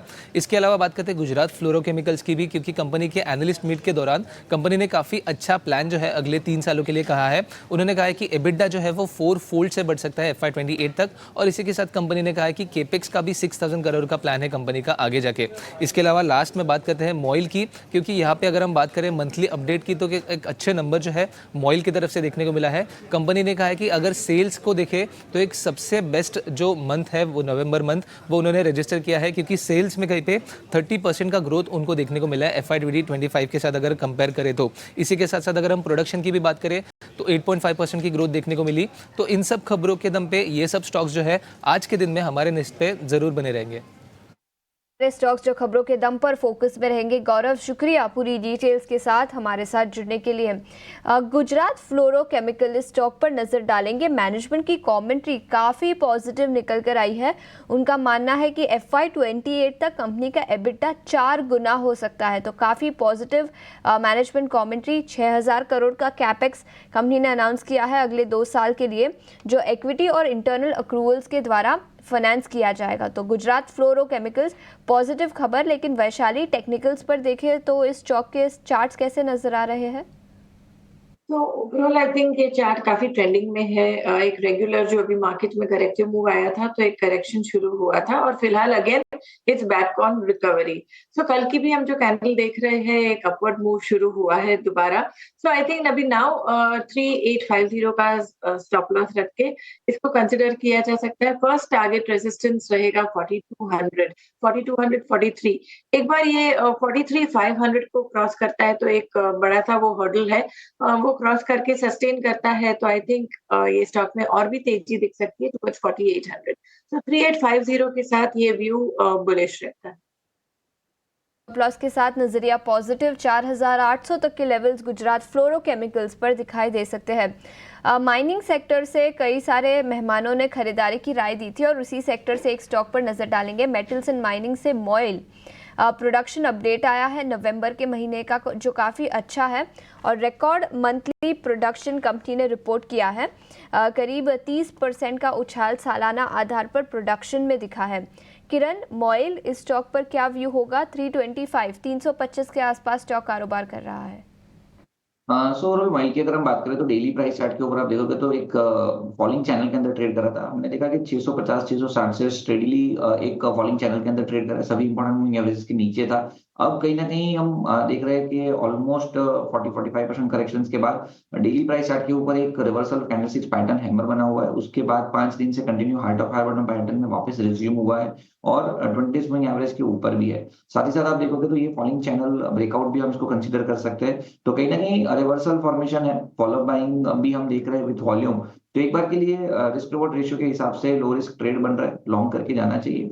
310 के नीचे का आप स्टॉप लॉस मेंटेन कीजिए। अगर 310 के लेवल ब्रेक नहीं होते हैं मॉइल के ऊपर, so there are very good chances कि आप ऊपर में वापस 360 तक की एक एटलीस्ट रैली देख सकते हो, जहां पे उसकी 50 डेज मूविंग एवरेज भी है। तो कहीं ना कहीं स्ट्रॉन्ग सेटअप है। 310 के स्टॉप लॉस के साथ डेफिनेटली लॉन्ग करके जाना चाहिए। 310 के स्टॉप लॉस के साथ लॉन्ग करने की सलाह मॉइल पर। याद रखें प्रोडक्शन अपडेट्स कंपनी के काफ़ी अच्छे आए हैं। लेकिन आगे बढ़ता है, ब्रोकरेज रिपोर्ट्स के दम पर कौन से स्टॉक्स फोकस में रहेंगे वो बताने के लिए अब हमारे साथ जिनय जुड़ चुके हैं। जिनय, गुड मॉर्निंग। बताएं कहाँ आई है ब्रोकरेज रिपोर्ट्स? बिल्कुल, गुड मॉर्निंग आशीषा। शुरुआत करेंगे रियल एस्टेट सेक्टर से। यूबीएस की एक इनिशिएशन रिपोर्ट हमें नज़र आई है। प्रेस्टीज पर उन्होंने इनिशिएट किया बाय रेटिंग के साथ। जो टारगेट प्राइस है वो है 2175। उनका मानना एक स्ट्रॉन्ग डाइवर्सिफाइड प्लेयर है प्रेस्टीज। वहीं डीएलएफ पर भी उनकी एक बाय रेटिंग है इनिशिएशन, और जो टारगेट प्राइस डीएलएफ के लिए वो है 1005 रुपये। उनका मानना है कि जो अगर लग्जरी प्ले के लिए एक बेस्ट ऑप्शन रहेगा डीएलएफ। इसी के साथ ओबरॉय रियल्टी, वहाँ पर एक न्यूट्रल रेटिंग का इनिशिएशन किया। जो ओबरॉय रियल्टी का टारगेट प्राइस है वो है 2230। उनका मानना है कि एक Mumbai specific reckon force player है ओबरॉय रियल्टी। तो रियल्टी सेक्टर आज डेफिनेटली फोकस में रहेगा। इसके अलावा वेदांता पर बोफा की रिपोर्ट है, उनकी मैनेजमेंट मीट हुई थी जहाँ पे उन्होंने रिपोर्ट निकाली। अपना जो न्यूट्रल स्टांस है उसको मेंटेन रखा है, और जो टारगेट प्राइस है वो है 470 रुपये का। उनका मानना है कि FY25 में जो aluminium cost of production guidance है कंपनी ने, वो आगे चलकर भी मेंटेन की है। उसके साथ ऑयल एंड गैस सेक्टर में अगर देखेंगे तो स्पेसिफिक प्रोडक्शन हमें थोड़ा सा म्यूटेडनेस, वहाँ पे एक सॉफ्टनेस नज़र आ सकती है आने वाले टाइम में। हालांकि कंपनी ने ये भी कहा है कि जो डीमर्जर प्लान्स है वहाँ पे कंपनी एक फाइनल स्टेजेस में है। क्रेडिटर्स और शेयर होल्डर्स के साथ जो मीटिंग्स है वो आने वाले मंथ्स में फाइनल स्टेजेस पर रहेंगी। इसके अलावा KPIT टेक पे फोकस रखेंगे। JP मॉर्गन का ओवरवेट रेटिंग मेंटेन किया है, और जो टारगेट प्राइस है वो है 1900 रुपये का। उन्होंने कहा है कि जो स्ट्रक्चरल वीकनेस हमें नज़र आई थी सॉफ्ट में, वो ट्रांजिएंट फेस के तरफ है, और आगे चलकर इसमें ग्रोथ नज़र आ सकती है। अगर हम उनका बेस केस देखेंगे तो वहाँ पे उन्हें 42% का अपसाइड नज़र आता है। वहीं जो बेयर केस है वहाँ पे 10% का एक हल्का सा डाउनसाइड नज़र आता है। उनका मानना है कि कंपनी ने जो भी हाल ही में QIP किया था वो कंपनी मल्टीपल फेजेज़ में यूटिलाइज करेगी, जिसमें M&A मर्जर्स एंड एक्विजिशंस भी एक प्ले हो सकता है। इसके अलावा JSW स्टील की बात करेंगे, ये भी फोकस में रहेगा। बोफा का बाय रेटिंग मेंटेन है, और जो टारगेट प्राइस है JSW स्टील का वो है 1090 रुपये। कंपनी जो एंटी डंपिंग इन्वेस्टिगेशन है वो ऑनगोइंग प्रोसेस में है, और जो कंपनी का गोल है 50 MTPA अचीव करने का, वो एक ब्राउनफील्ड एक्सपेंशन के थ्रू हमें देखने मिलेगा। और कंपनी अपना जो net debt to EBITDA ratio है वो 3 टाइम्स पर लाने की एम करता है, जो Q2 में हमें दिखा था 3.5 टाइम्स। तो एक ऑपरेशनली भी एफिशिएंसी हमें नज़र आ सकती है JSW स्टील पे। इसके अलावा लास्टली मेदांता ग्लोबल हेल्थ पे बात करेंगे। जेफरीज की रिपोर्ट है, होल्ड रेटिंग मेंटेन रखी है। जो टारगेट प्राइस है वो है 1170 का। उन्होंने कहा है जो कंपनी के बेड एडिशंस प्लान है वो एज पर प्लान चल रहे हैं, दोनों ही इंदौर और साउथ दिल्ली में। इसके अलावा जो कंपनी का केपेक्स प्लान है वो कंपनी ने अनाउंस किया था 2800 करोड़ का एक बड़ा केपेक्स प्लान अनाउंस किया कंपनी ने अगले 5 सालों में, तो जिसकी वजह से फोकस बना रहेगा। इसके अलावा जो सिक्वेंशियल इंप्रूवमेंट हमें नज़र आ रही है लखनऊ में, और जो रैंप अप नज़र आ रहा है पटना में, वो एक प्रूफ हो सकता है कंपनी के लिए अच्छा आगे चल के। बिल्कुल, तो कई सारे स्टॉक्स मेटल सेक्टर से और इसके अलावा भी कई सारे स्टॉक्स रियल एस्टेट सेक्टर से फोकस में रहेंगे, जिन्हें शुक्रिया पूरी डिटेल्स के साथ हमारे साथ जुड़ने के लिए। इस बीच रिद्धि इन्वेस्टमेंट्स के विवेक कारवा भी हमारे साथ जुड़ चुके हैं। विवेक, गुड मॉर्निंग, शुक्रिया समय निकालकर ईटीना स्वदेश के साथ जुड़ने के लिए। ओवर द वीकेंड या पिछले 3-4 दिनों में कई सारे मैक्रो ट्रिगर्स निकल कर आए। GDP का डेटा जो काफ़ी कमज़ोर था, GST के आंकड़े निकल कर आए। आज सुबह GST को लेकर भी एक बड़ी खबर आई है, कई प्रोडक्ट्स पर GST रेट बढ़ाई जा सकती है। अब मार्केट पर आपका क्या व्यू बनेगा, मैक्रो सेटअप कैसा है, और उसके चलते मार्केट पर आपका क्या नज़रिया बनेगा अगले 6 से 8 महीने के लिए? देखिए, 6 से 8 महीने में तो काफी चीजें उलट पुलट होने वाली है। तो पहले तो आप सबको गुड मॉर्निंग। मुझे लगता है कि एक बार ट्रम्प साहब ऑफिस असीम कर लेते हैं, फिर उनकी जो रियल पॉलिसीज है वो क्या होगी वो जानने को मिलेगी। अभी तो क्या है कि खाली स्टेटमेंट्स आ रहे हैं।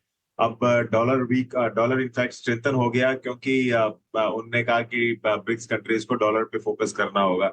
तो ऐसी ऐसी चीजें नई नई काफी आती रहेगी। लेकिन ओवरऑल मुझे जो बाजार का सेटअप आज लग रहा है, पहले तो आप GST की जो बात कर रहे थे, वो टोबैको पे करीबन 35% कर दिया गया है। और ये तो टोबैको तो एक क्या है कि हमेशा का विक्टिम रहता है कोई भी टैक्सेशन का। तो मुझे लगता है कि ओवरऑल मैक्रो सेटअप आज के दिन वैल्यूएशन वाइज काफी कंफर्टिंग लेवल पे है। आप अगर कल का बाजार भी देखो, बाजार एक तरीके से मैं कहूंगा कि फ्लैटिश ही था, क्योंकि रिकवरी अच्छी दी थी बाजार ने। लेकिन जो small and mid cap segment थे वहां पे आपको कई स्टॉक्स में अच्छी रैली देखने को मिली। और ओवरऑल जो लार्ज कैप इंडेक्स है, मुझे लगता है कि वैल्यूएशन कंफर्ट यहाँ पे जरूर है। तो इस कंफ्यूजन के दौरान हो सकता है कि हम लोग वॉलेटाइल रहे, एक ही रेंज में रहे। ज्यादा डिप मेरे को नहीं देखने को दिख रहा है। मतलब मुझे नहीं लगता है कि कोई बड़ा करेक्शन यहाँ से आएगा। लेकिन हाँ, कोई भी अगर पॉजिटिव न्यूज आती है तो यहाँ से आपको रिकवरी जरूर देखने को मिलेगी। अब जीडीपी के आंकड़े खराब आए, ओवरऑल मतलब एक्सपेक्टेशन से खराब आए थे, लेकिन कुछ हद तक जीएसटी के नंबर्स ने उसको सेट ऑफ किया है।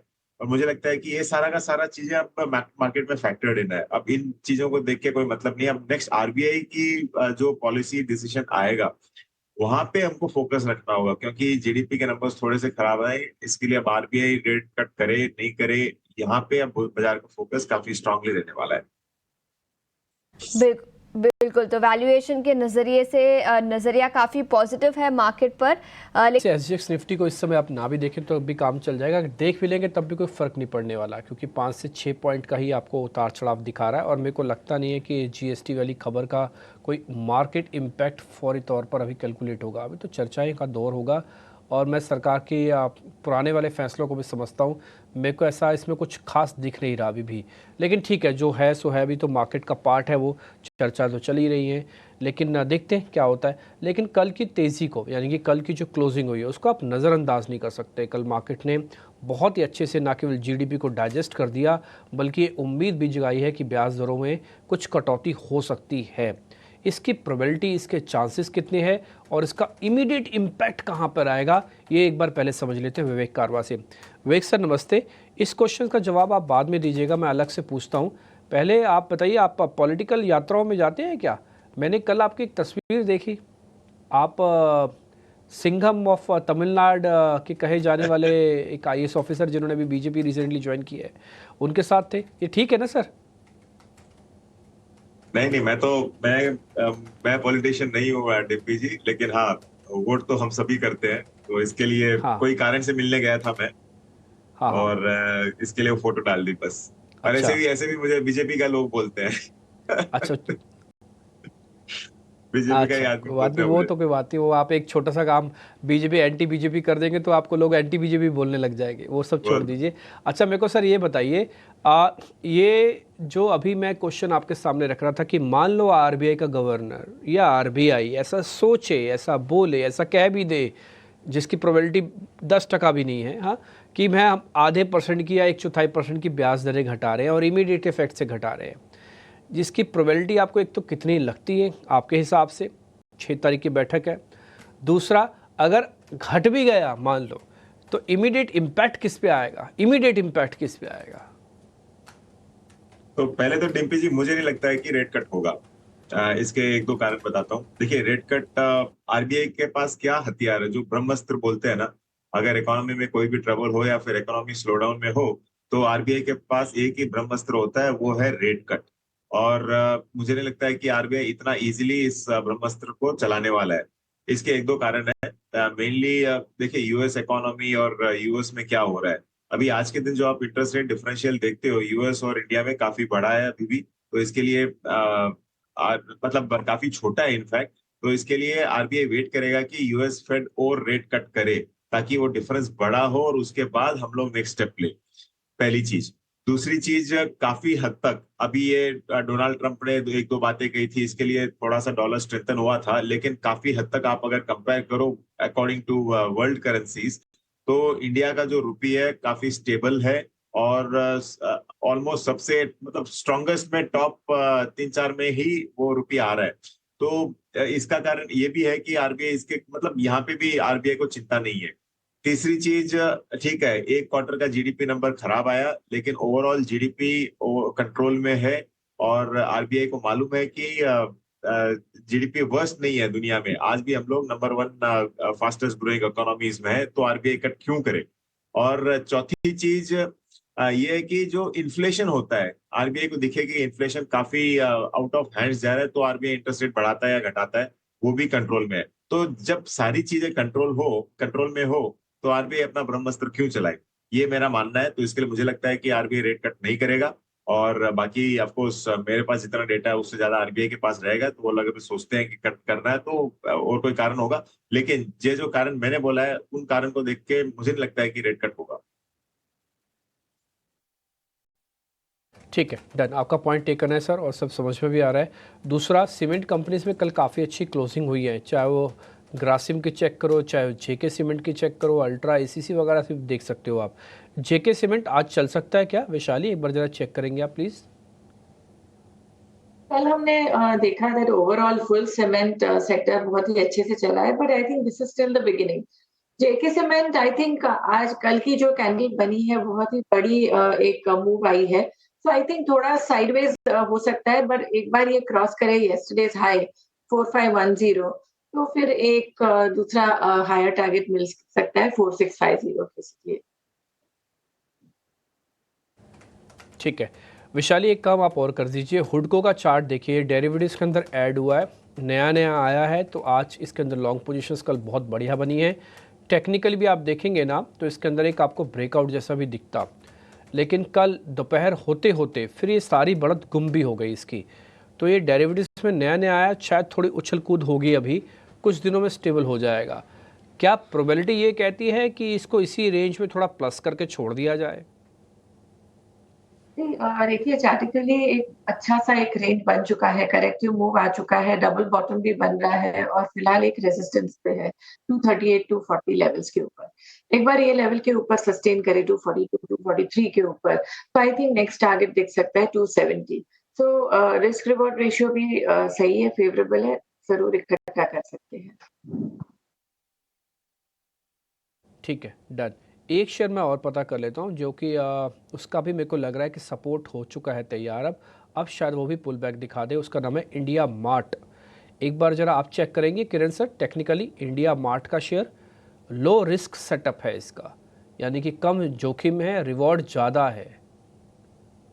इंडिया मार्ट की डेली प्राइस चार्ट की अगर हम बात करें तो आप अगर देखोगे तो ओवरऑल एक राउंडिंग बॉटम पैटर्न हमें देखने को मिला। कल एक अच्छी खासी मूवमेंट आई, हमने देखा कि ऊपर में 2450 तक के हाइस बने, लेकिन सस्टेन नहीं हो पाया। एक राउंडिंग बॉटम पैटर्न कंफर्म तभी होगी जब ये 2400 के ऊपर सस्टेन रहे होगा। तो हमारा तो जो पिक रहेगा या तो जो हमारा कंडीशनल हमारा जो बाय रहेगा वो कंडीशनल बाय रहेगा। 2400 के ऊपर हम लॉन्ग जाने की सलाह देंगे। अगर 2400 के ऊपर टिक गया तो चांसेस है कि आप 2600 तक की एक रैली देख सकते हो। तो 2400 के ऊपर आप बाई कीजिए। अगर आप बाई कर रहे हो तो 2350 का स्टॉप लॉस रहेगा और 2600 तक के टारगेट रहेंगे।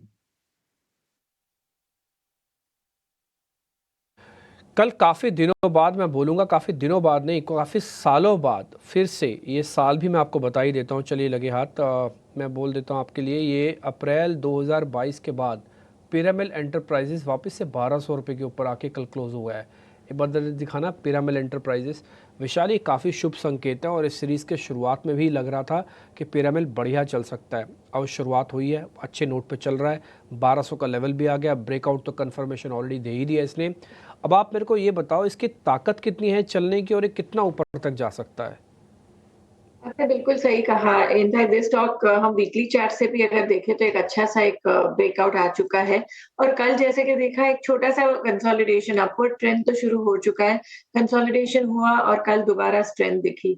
सो जिन्होंने नहीं लिया है, मिस भी किया है, तो आई थिंक 1160 की स्टॉप लॉस के साथ इसको कंसिडर किया जा सकता है। बिकॉज अभी मैं वीकली चार्ट पे कहूंगी जैसे कि ब्रेकआउट आ चुका है तो हम इसमें हायर टारगेट्स देख सकते हैं टुवर्ड्स 1300 1350। ठीक है, एक बस एक आखिरी शेयर मैं आपसे और लूँगा। कल वो शॉर्ट का कैंडिडेट था और काफ़ी अच्छे से टूटा। उस शेयर का नाम था HDFC लाइफ। एक बार किरण सर आप ही ज़रा चेक कीजिए HDFC लाइफ के टेक्निकल चार्ट्स को, और आपको इसमें क्या कुछ नज़र आ रहा है। कोई ट्रेड है तो फिर बताना, नहीं है ना तो छोड़ भी देंगे। ऐसा कुछ ज़बरदस्ती नहीं है कि पूछ रहे हैं तो सौदा चाहिए ही चाहिए। लाइफ की अगर बात करें तो आपने जैसे बताया कि एक शॉर्ट का कैंडिडेट है। कल हमने देखा कि काफी लंबे समय के बाद उसने अपने 200 डेज मूविंग एवरेज को भी ब्रेक किया है। कहीं ना कहीं मोमेंटम इंडिकेटर भी बेरिश जोन के अंदर एंटर हुआ है। लेकिन पिछले टाइम जब ये ब्रेकआउट लेवल भी यही कहीं था, 620 640 का ब्रेकआउट लेवल था, उसके बाद स्टॉक में एक अच्छी खासी रैली आई थी। तो मेरे हिसाब से 620 का एक लेवल है, वो एक वॉच करना रहेगा। जिनके पास भी वो 620 के एक स्टॉप लॉस के साथ होल्ड करे। अगर 620 का लेवल ब्रेक होता है तो यहाँ से और भी शॉर्ट के कैंडिडेट या तो शॉर्ट की अपॉर्चुनिटी आप देख सकते हो। तो कंडीशनल स्ट्रक्चर रहेगा 620 के नीचे, और जिनके पास पोजीशन है वो 620 का स्टॉप लॉस रखे। जैसे ही वो लेवल टूटेगा आप मेरे हिसाब से देख सकोगे नीचे में 580 570 तक के लेवल भी आ सकते हैं। तो वीक कैंडिडेट है, 620 का स्टॉप लॉस के साथ ही होल्ड करे और फ्रेश शॉर्ट 620 के नीचे। ठीक है, 620 के नीचे आपको नई शॉर्टिंग करनी है HDFC लाइफ में, और 620 का स्तर अगर टूटता है तो 580 570 तक भी ये शेयर लुढ़क सकता है। HDFC लाइफ का स्टॉप लॉस 620 का आपको लगा के रखना है इसमें। कुछ और शेयरों को जरा चेक करते हैं। अच्छा वैशाली जी, कल हमने देखा कि प्रॉपर्टी वाले शेयर चल रहे थे रियल एस्टेट में। आज रियल एस्टेट को लेकर यूबीएस की रिपोर्ट आई है और उन्होंने डीएलएफ, प्रेस्टीज एस्टेट और ओबरा रियल्टी को कवर किया है। डीएलएफ और प्रेस्टीज पर बाय की रिकमेंडेशन है। कल हमने गोदरेज प्रॉपर्टीज को अच्छे से चलते हुए देखा, तो ये बजिंग है ये सेक्टर ये, और जिस तरह से सीमेंट को लेकर थोड़ी थोड़ी पॉजिटिविटी बिल्ड हो रही है तो निश्चित तौर पर उसका बेनिफिशियरी रियल एस्टेट भी होगा। आप जरा ये बताइए कि प्रॉपर्टी स्टॉक्स में आपको क्या सही लग रहा है टेक्निकल के आधार पर? Already higher top higher bottom formation बन चुका है। डीएलएफ की बात करें या गोदरेज प्रॉपर्टीज की बात करें, इनफैक्ट लोढ़ा भी हम ट्रैक कर रहे हैं। तो ये सही स्टॉक्स, सभी स्टॉक्स में मुझे लग रहा है कि अपसाइड स्टिल अभी बाकी है, तो आई थिंक व्यू सभी में पॉजिटिव है। ठीक है, सभी के लिए पॉजिटिव सेंटिमेंट बिल्ड हो रहे हैं। नज़ारा टेक, विवेक जी, कंपनी के लिए देखिए गेमिंग को लेकर तमाम चीज़ें हुई, थोड़ी नकेल कसने की कोशिश की गई, लेकिन धीरे धीरे कंपनी एक्सपेंड करने के मूड में भी है।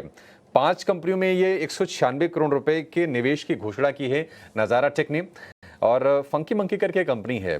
60% हिस्सेदारी, हालांकि काफ़ी छोटी सी रकम है, 43-44 करोड़ रुपए के आसपास की। नज़ारा टेक बताइए कैसा आपको भविष्य दिखता है कंपनी का, और क्या वैल्यूएशंस ठीक हैं अभी किसी को अगर थोड़ा लंबा सोचना हो तो सेक्टर पे बात करते हैं अभिषेक। देखिए नजारा इन द सेंस सेक्टर की बात अगर करूं तो लॉन्गर टर्म में यहाँ पे ग्रोथ तो इमेंस है। बहुत अच्छी खासी ग्रोथ आपको देखने को मिलेगी, और जो गेमिंग सेक्टर है वहाँ पे मतलब मल्टीफोल्ड ग्रोथ यहाँ से भी आएगी। लेकिन आप अगर ऐसे सेक्टर, मतलब सेक्टर बढ़ेगा लेकिन सेक्टर में जो कंपनीज है उतनी ग्रोथ वो लोग देखेगी क्या? यहाँ पे अब दिक्कतें ये है कि ये बहुत ही ज्यादा बाइफरकेटेड, या फिर आप समझ लो बहुत ही ज्यादा स्प्रेड आउट सेक्टर है, बहुत ज्यादा प्लेयर्स है और भीड़ है इधर। अब भीड़ में कौन सी कंपनी आपको अच्छी करते हुए दिखेगी ये बहुत कहना मुश्किल है। और वैल्यूएशन वाइज भी अगर आप नजारा टेक देखो तो मैंने ये न्यूज 4-5 दिन पहले ही पढ़ ली थी, मालूम था कि ये होने वाला है, लेकिन उस समय जब वैल्यूएशन वगैरह देखा तो वो डिस्कम्फर्ट जरूर था। तो इतना कंफर्टेबल नहीं हूं मैं आज के दिन करीबन 93-95 पी में अगर स्टॉक चल रहा है और उस पे आज अगर दाव लगाऊं, और मालूम है कि भीड़ इतनी ज्यादा इस सेक्टर में, तो थोड़ा सा डिस्कम्फर्ट जरूर है। हाँ, करेक्शंस पे हम लोग देख सकते हैं, लेकिन इन भाव में तो मैं तो नहीं बाजी में जाऊंगा। ठीक है, करेक्शंस पर आपको नज़ारा टेक लेना है। देखिए प्री ओपन की शुरुआत हो गई है, और ये जीएसटी की चिंता के बावजूद भी हम देख रहे हैं कि निफ्टी दमदार शुरुआत के लिए फिलहाल मतलब देखकर भी शुरुआती बिल्कुल हैं। देखते हैं कि 9:08 तक कहां पर लेवल सेटल होते हैं, लेकिन 160 अंकों पर फिलहाल निफ्टी की शुरुआत हुई है। सेंसेक्स 250 अंक ऊपर आपको खुलता हुआ दिखेगा। और आज जो बड़े स्टॉक्स हैं, मतलब शुरुआत में ऐसा लग रहा है कि तेज़ी वहाँ पर होगी। टीसीएस, एचडीएफसी बैंक ये 2-3% के मूव्स दिखा रहे हैं ओपनिंग ट्रेड में। आईटीसी आज टॉप लूजर दिख रहा है, ओपनिंग ट्रेड में करीब 2-2.5% के आसपास की नरमी वहाँ पर देखने को मिल सकती है। एक राय आपसे किरण जी, एचडीएफसी बैंक के शेयर पर चाहिए 1800 रुपए के लेवल के आसपास पहुंचकर उसके ऊपर जाकर, अच्छी चीज़ ये है कि ये टिकने की अच्छे से कोशिश भी कर रहा है शेयर। ये रेजिस्टेंस की बात हो रही थी कि 1800 पर रेजिस्टेंस फेस करेगा, वहां से नहीं चलेगा, लेकिन चल रहा है शेयर ये। आप जरा बताइए क्या व्यू है आपका एचडीएफसी बैंक के शेयर को लेकर, और कितनी तेजी आप देख रहे हैं इसमें?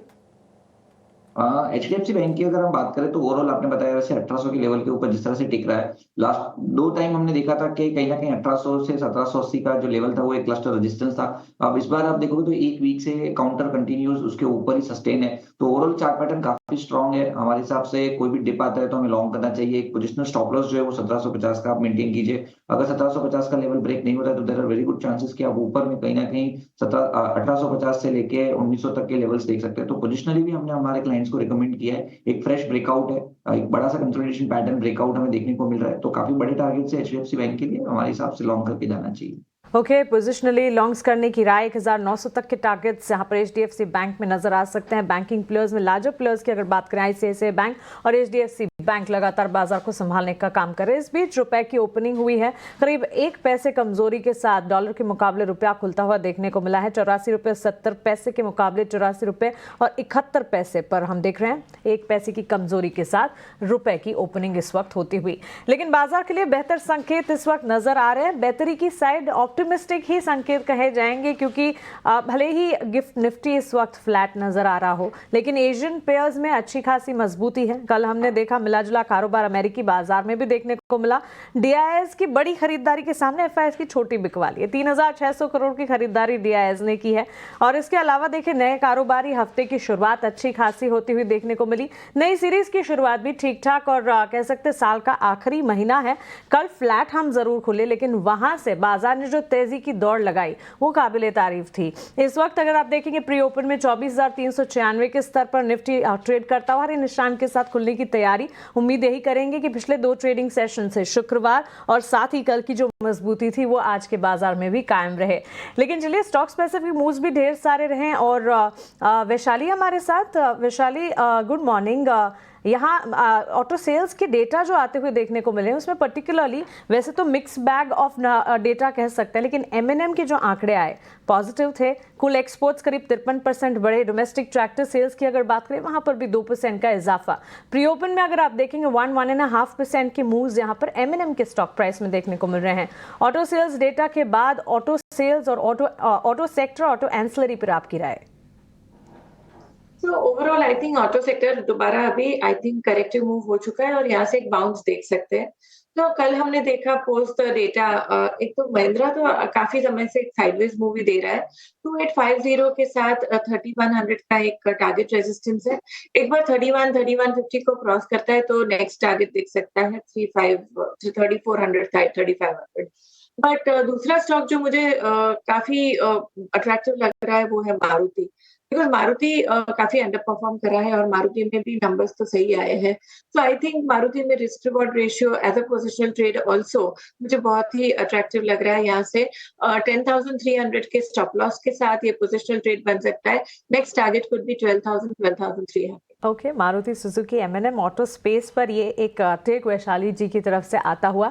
लेकिन आज सुबह से ही आशीषा बहुत काम कर रही है और ब्रेकफास्ट के लिए जाने से ठीक पहले हमें वो 9 के नवरत्न शेयर्स की सूची भी बताकर जाएंगी। गुड मॉर्निंग आशीषा, बताइए कौन से खबरों वाले शेयर्स हैं जो कि आपने 9 के नवरत्न शेयर्स की लिस्ट में ऐड किए हैं? Good morning Mansi. तो सबसे पहले IT सेक्टर से KPIT टेक पर नजर डालेंगे, जहां पर JP मॉर्गन की रिपोर्ट आई है। उन्होंने ओवरवेट की राय रखी है और 1900 रुपये प्रति शेयर का लक्ष्य रखा है। प्री ओपन में स्टॉक में ऑलरेडी 2.5 से 3% की तेजी दिखी है। इसके अलावा मॉइल माइनिंग कंपनी मॉइल पर नजर डालेंगे। नवंबर के प्रोडक्शन के आंकड़े आए हैं। हाईएस्ट एवर प्रोडक्शन कंपनी ने रिपोर्ट किया है। नवंबर के महीने में करीब 30% का ग्रोथ सालाना आधार पर मॉइल में 4.5% की तेजी प्री ओपन में दिखी है। इसके अलावा कई सारे कंपनियों ने फंड रेजिंग प्लान्स अनाउंस किए हैं, कुछ कंप्लीट भी हो चुके हैं। सबसे पहले रियल एस्टेट सेक्टर से गोदरेज प्रॉपर्टीज पर नजर डालेंगे। 6,000 करोड़ कंपनी ने जुटाए हैं। QIP के द्वारा इश्यू प्राइस 2,595 रुपीज़ प्रति शेयर है। और इसी के साथ Norges bank, SBI, pension fund, ICICI Prudential life insurance, तो कई सारे दिग्गज निवेशक जिसने खरीदारी की है गोदरेज प्रॉपर्टीज पर भी अपनी नजर रखें। टोरेंट पावर भी पैसे जुटाना चाहती है। QIP आज से खुलेगा। करीब 4,000 करोड़ रुपए जुटाने की योजना है और QIP प्राइस फ्लोर प्राइस से कंपेयर करें तो 5% के डिस्काउंट पर यह डील हो सकती है। टोरेंट पावर पर भी फंड रेजिंग प्लान्स के चलते याद रखिए स्टॉक कल भी 5% की तेजी के साथ बंद हुआ था। इसके अलावा मेटल सेक्टर से 2 कंपनियों पर नजर डालेंगे। एक है वेदांता और दूसरी है JSW स्टील। सबसे पहले वेदांता, जहां पर बोफा सिक्योरिटीज़ ने मैनेजमेंट के साथ बातचीत की और उन्होंने डीमर्जर पर अपडेट दिया है। उनका मानना है कि पहले जो टाइमलाइन दी थी उसी टाइमलाइन के हिसाब से डीमर्जर कंप्लीट होता हुआ नजर आएगा और जो डेट कंसर्न्स थे पेरेंट कंपनी के वो भी कम होते हुए नजर आए। इसी के साथ JSW स्टील उनकी कमेंट्री निकल कर आई है डेट को लेकर, जहाँ पर डेट टू एबिटा रेशियो जो अभी 3.5x के आसपास है वो कम होकर सब 3 टाइम्स हो सकता है। तो अच्छी कमेंट्री JSW स्टील से भी। इसके अलावा प्रिकोल, जहां पर उन्होंने एक्विजिशन किया है प्लास्टिक इंजेक्शन मोल्डिंग बिजनेस का, करीब 215 करोड़ का ये एक्विजिशन होगा। 4.5% की तेजी प्री ओपन में। नज़ारा टेक्नोलॉजीज, जहां पर करीब 200 करोड़ का इन्वेस्टमेंट अनाउंस किया गया है। 5 कंपनियां और उनकी सब्सिडरीज में भी ये इन्वेस्टमेंट होगा। और लास्ट में real estate sector, big bold brokerage में हम आज बात करेंगे। कई सारी रियल एस्टेट स्टॉक्स पर रिपोर्ट आई है। DLF, जहां पर UBS ने खरीदारी की राय 1,005 रुपये प्रति शेयर का लक्ष्य। प्रेस्टीज एस्टेट्स और ओबेरॉय रियल्टी, उनका नजरिया रियल एस्टेट सेक्टर पर काफ़ी पॉजिटिव है। तो इस ब्रोकरेज रिपोर्ट के चलते कई सारे रियल एस्टेट स्टॉक्स पर भी आज नजर होगी। आशीषा, बहुत शुक्रिया आपका हमारे साथ जुड़ने के लिए और नवरत्न शेयर्स की सूची हमारे साथ शेयर करने के लिए। सो क्लियरली नज़ारा टेक्नोलॉजीज है, ऑटो स्पेस है, cement backed by real estate है, जहां पर नजर रहेगी। और ब्रोकरेजेस के रेडार पर जो सारे शेयर्स हैं इस पर भी आपको एक नजर रखनी है। सेक्टर स्पेसिफिक और स्टॉक स्पेसिफिक BPCL, कोल इंडिया, प्रिकॉल, गोदरेज प्रॉपर्टीज जैसे काउंटर्स हो गए जहां पर फोकस करना होगा। लेकिन कल के बाजार को अगर रिविजिट करेंगे और समराइज करेंगे, निफ्टी लगातार सेकेंड ट्रेडिंग सेशन से एडवांस करता हुआ दिखा, अपने 20 डीमा को 6 सेशन से क्लियरली होल्ड करता हुआ। मिड कैप और स्मॉल कैप में भी, इनफैक्ट बीच में हम देखें मिड मार्केट में मिड कैप आउट परफॉर्म कर रहे थे, ब्रॉडर मार्केट्स बेंचमार्क को आउट परफॉर्म कर रहे थे। बाजार जब क्लोज हुए तो सेंटिमेंट्स तो हर तरफ मजबूती के ही देखने को मिले। लेकिन इन मजबूती के सेंटिमेंट्स को जहां हम रिविजिट कर रहे हैं, बाजार खुलने के ठीक कुछ मिनटों पहले हमारे साथ मैन फ्रॉम मोतीलाल ओसवाल, चंदन टापड़िया जुड़ गए हैं। आइए उनकी स्ट्रैटेजी और उनका फोकस कहां पर है जानते हैं। Good morning Chandan, thanks for giving your time. बताएं बाजार को आज कैसे देख रहे हैं आप, स्ट्रैटेजाइज क्या करेंगे और ओपनिंग से पहले नजर कहाँ है आपकी? गुड मॉर्निंग मानसी जी, बहुत बहुत धन्यवाद। और देखें बाजार में नीचे के लेवल पे सपोर्ट इंटेक्ट है और कहीं ना कहीं हमारा मानना है कि जो 23,333 का जो बेस बना है वो कहीं ना कहीं शॉर्ट टर्म के लिए बॉटम बना है और मार्केट ऊपर में 24,750 से लेकर 25,000 तक जाना चाहिए। हम नीचे में ऐसा मान रहे थे कि 23,333 सपोर्ट रहेगा और वहां से हम 24,444 तक उछाल मान रहे थे, क्योंकि वो एक इंपॉर्टेंट गेन नंबर्स भी है, इंपॉर्टेंट की नंबर है और पूरे 3000 पॉइंट जो डिक्लाइन हुआ है उसका 38% रिट्रेसमेंट भी है। तो कहीं ना कहीं जब तक अब निफ्टी 24,200 के ऊपर टिका हुआ है, पॉजिटिव बायस इंटेक्ट रहेगा। इमीडिएट पॉइंट ऑफ व्यू के लिए 24,444, 24,750 यहाँ पे पोजिशनल टारगेट मिलेंगे। बैंक निफ्टी की बात करें तो और यहाँ पे भी एक पॉजिटिव प्राइस सेटअप है, सपोर्ट्स इंटेक्ट है। हमारा ऐसा मानना है कि 51,750 एक मेजर सपोर्ट का काम करेगा और उस सपोर्ट से बैंक निफ्टी वापस 52,750 से लेके 53,200 तक का लेवल दिखाता हुआ नजर आएगा। स्टॉक स्पेसिफिक होकर हम यदि बात करें तो इंडियन होटल हमें काफी अच्छा लग रहा है, मेजर ट्रेंड पॉजिटिव है, हर छोटे से डिक्लाइन में खरीदारी की यहाँ पे बाहर देख रहे हैं। तो 788 का सपोर्ट रहेगा, ऊपर में लगभग 825 तक के टारगेट रहेंगे। उसके अलावा सेलेक्टिव फार्मा काउंटर्स हमारे रेडार पे है। डीवी स्लेब में एक मेजर ब्रेकआउट देखने को मिला, लोरा स्लेब, सिंजिन, बाकी सब में ऑलरेडी मोमेंटम हो चुका है। तो डीवी स्लेब एक काउंटर रहेगा जहां पे खरीदारी की सलाह होगी। 6,100 के सपोर्ट से यहाँ पे कहने की 6,600 तक के टारगेट रहेंगे। उसके अलावा सेलेक्टिव कैपिटल मार्केट यहाँ पे पॉजिटिव दिखाते हुए नजर आएंगे। तो कहीं ना कहीं वापस थोड़ा सा recovery plus bullish sentiment index और सेलेक्टिव स्टॉक और सेक्टर में देखने को मिलना चाहिए। ठीक है, डन। तो खैर इसमें मार्केट कर रहा है ओपनिंग की तैयारी और आप देख रहे हैं 90 पॉइंट ऊपर खुल रहा है। जैसे मैंने आपको शुरुआत में कहा, हमको लगता नहीं कि जीएसटी का डर या जीएसटी को लेकर कोई चिंता मार्केट में है। हाँ, जीडीपी आई हुई चीज़ थी, जीएसटी आने वाली चीज़ है और उसको लेके बहुत मतभेद भी हैं। मैं आपको बताऊं, मैं अभी भी जीएसटी को आज नोटिस ही नहीं कर रहा हूं। मेरे लिए जीएसटी खबर ज़रूर है, बट मार्केट पे नॉन इम्पैक्ट वाली खबर है फ़िलहाल के लिए। जब होगा तब बहुत ज़ोर का रिएक्शन होगा, ये बात भी याद रखना अगर हुआ तो। फ़िलहाल के लिए तो नहीं। 80-90 पॉइंट ऊपर खुलने के बाद क्या आपको शुरुआत में आ जाना चाहिए? तो जो नए आ रहे हैं ना, उनके लिए मैं बता देता हूँ। जैसे खुद आपको चंदन सर बता रहे हैं कि 400-450 का रेजिस्टेंस बैंड है पूरा, तो आप खुद कैलकुलेट करके रखो। 367 पे आप खोल रहे हो, 400-450 का रेजिस्टेंस है, तो आपके पास पाने के लिए सिर्फ 90 पॉइंट है।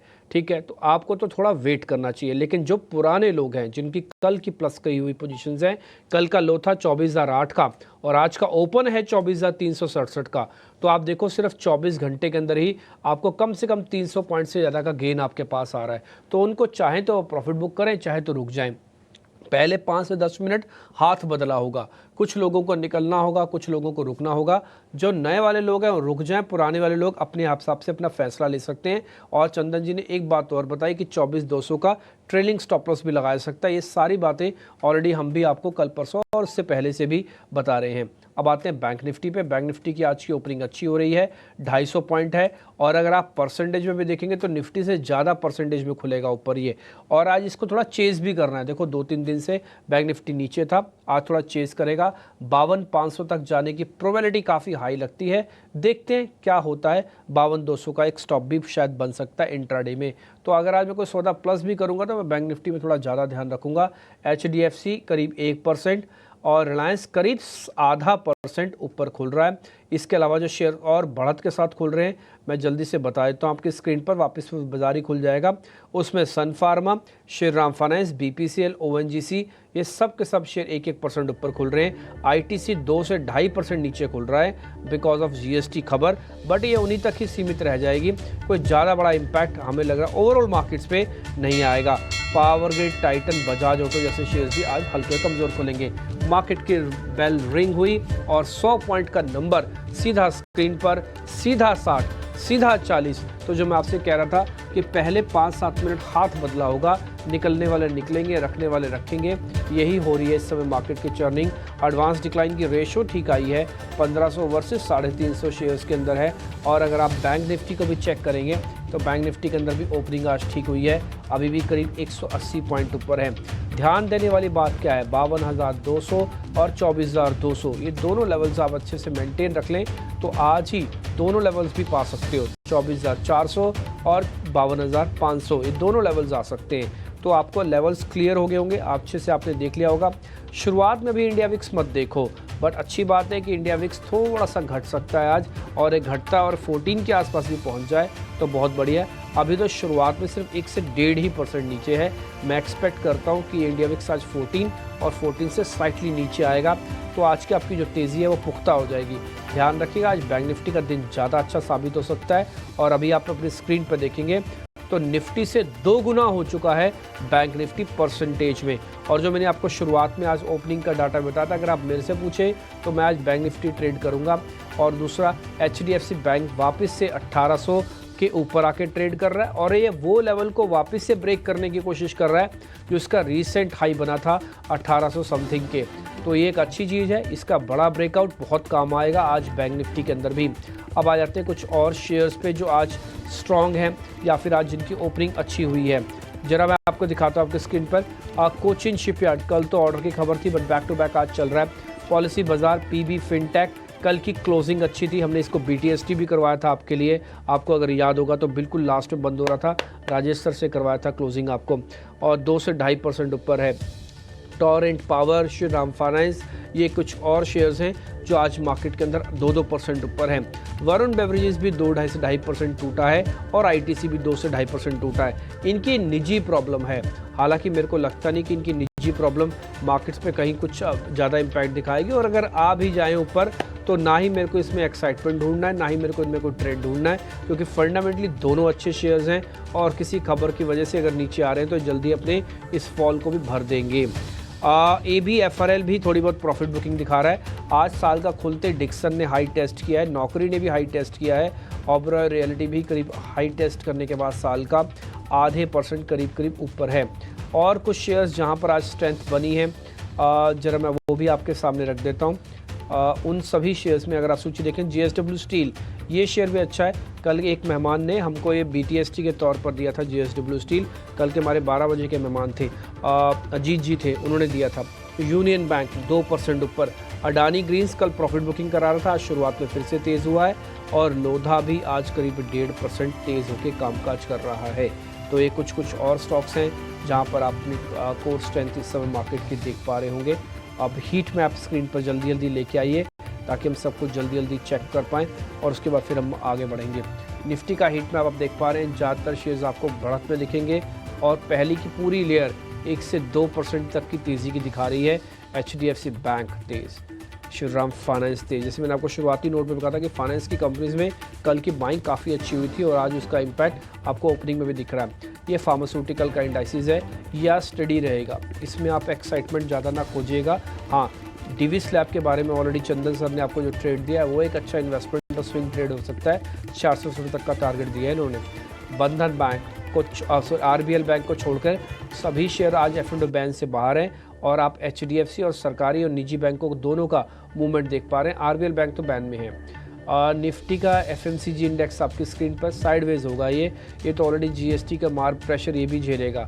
इसके अंदर ITC, वरुण बेवरेजेस, मैरिको जैसे कुछ प्रोडक्ट भी इसके अंदर आ सकते हैं, तो इसलिए सब के सब GST का मार झेलने वाले हैं। बट इनकी निजी प्रॉब्लम है जो 1-1.5% में निपट रही हैं, और ये भी बहुत अच्छी बात है। मैं आपको सच्ची बात बताऊँ, अगर ये 1 से 1.5% से ज़्यादा कहीं और टूट रहे होते तो फिर दिक्कत होती।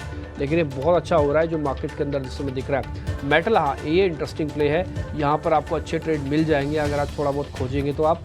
JSW स्टील मेरे को लग रहा है अभी कोई ना कोई गेस्ट आपको ज़रूर कॉल देगा इसमें। मॉयल भी आज ऊपर है। इसके अलावा अडानी ग्रुप के भी कुछ शेयर वापस से थोड़े एक्टिव हुए हैं। IT साइडवेज रह सकता है, कल इसने काफ़ी बड़ा योगदान दिया, आज साइडवेज रह सकता है। फिलहाल आपको स्क्रीन देख के भी लग रहा होगा हीट मैप की कि इसमें आपको हरा लाल बराबर बराबर जैसे कलर्स अब आपको स्क्रीन पर दिख रहे होंगे। तो कुछ और हीट मैप आपकी स्क्रीन पर आएगा। ये रियल एस्टेट का, इसमें बहुत सेलेक्टिव होना, इसमें एक साथ शेयर मत खरीदना, इसमें बहुत ही सेलेक्टिव होकर ट्रेड करना। फिलहाल मैं आपको फिर से निफ्टी के लेवल्स बता देता हूँ। 38 पॉइंट ऊपर है, लेकिन बैंक निफ्टी आधे % की बढ़त के साथ 350 पॉइंट ऊपर है। और यही बात हमने सुबह सुबह आपके सामने भी रखी कि आप बैंक निफ्टी को थोड़ा चेज करने दो। इसके फ्यूचर्स वैसे बाद में बता दूँ वो 52,500 के ऊपर आ चुके हैं फ्यूचर्स, क्योंकि प्रीमियम अच्छा है 250 से 350 पॉइंट का। विक्स इस समय फ्लैट है, विक्स थोड़ा और घटे, विक्स का घटना थोड़ा ज़रूरी है। इतना अच्छा रिवॉर्ड विक्स ना घटे तो अच्छी बात नहीं है, विक्स थोड़ा और घटे, नहीं घटेगा ना तो फिर ये जो आपकी आज गैप के साथ ओपनिंग आपने की है ना, इसको डिस्टर्ब कर देगा पूरा का पूरा। तो भगवान से प्रार्थना अगर करनी है ना, सिर्फ इसी चीज़ की करो कि विक्स घटाओ, बाजार को ऊपर लाओ और F14 के नीचे ले आओ तो और अच्छा हो जाएगा। हो सकता है थोड़ा डल हो जाए मार्केट, बट आपका कंफर्ट और आपका जो फियर है मार्केट्स में वो काफ़ी हद तक कम हो जाएगा। ठीक है जी, अब मेरे दोनों सहयोगी मेहमानों से कनेक्ट कर रहे हैं, आपके सामने ओपनिंग के ट्रेड लेकर आए।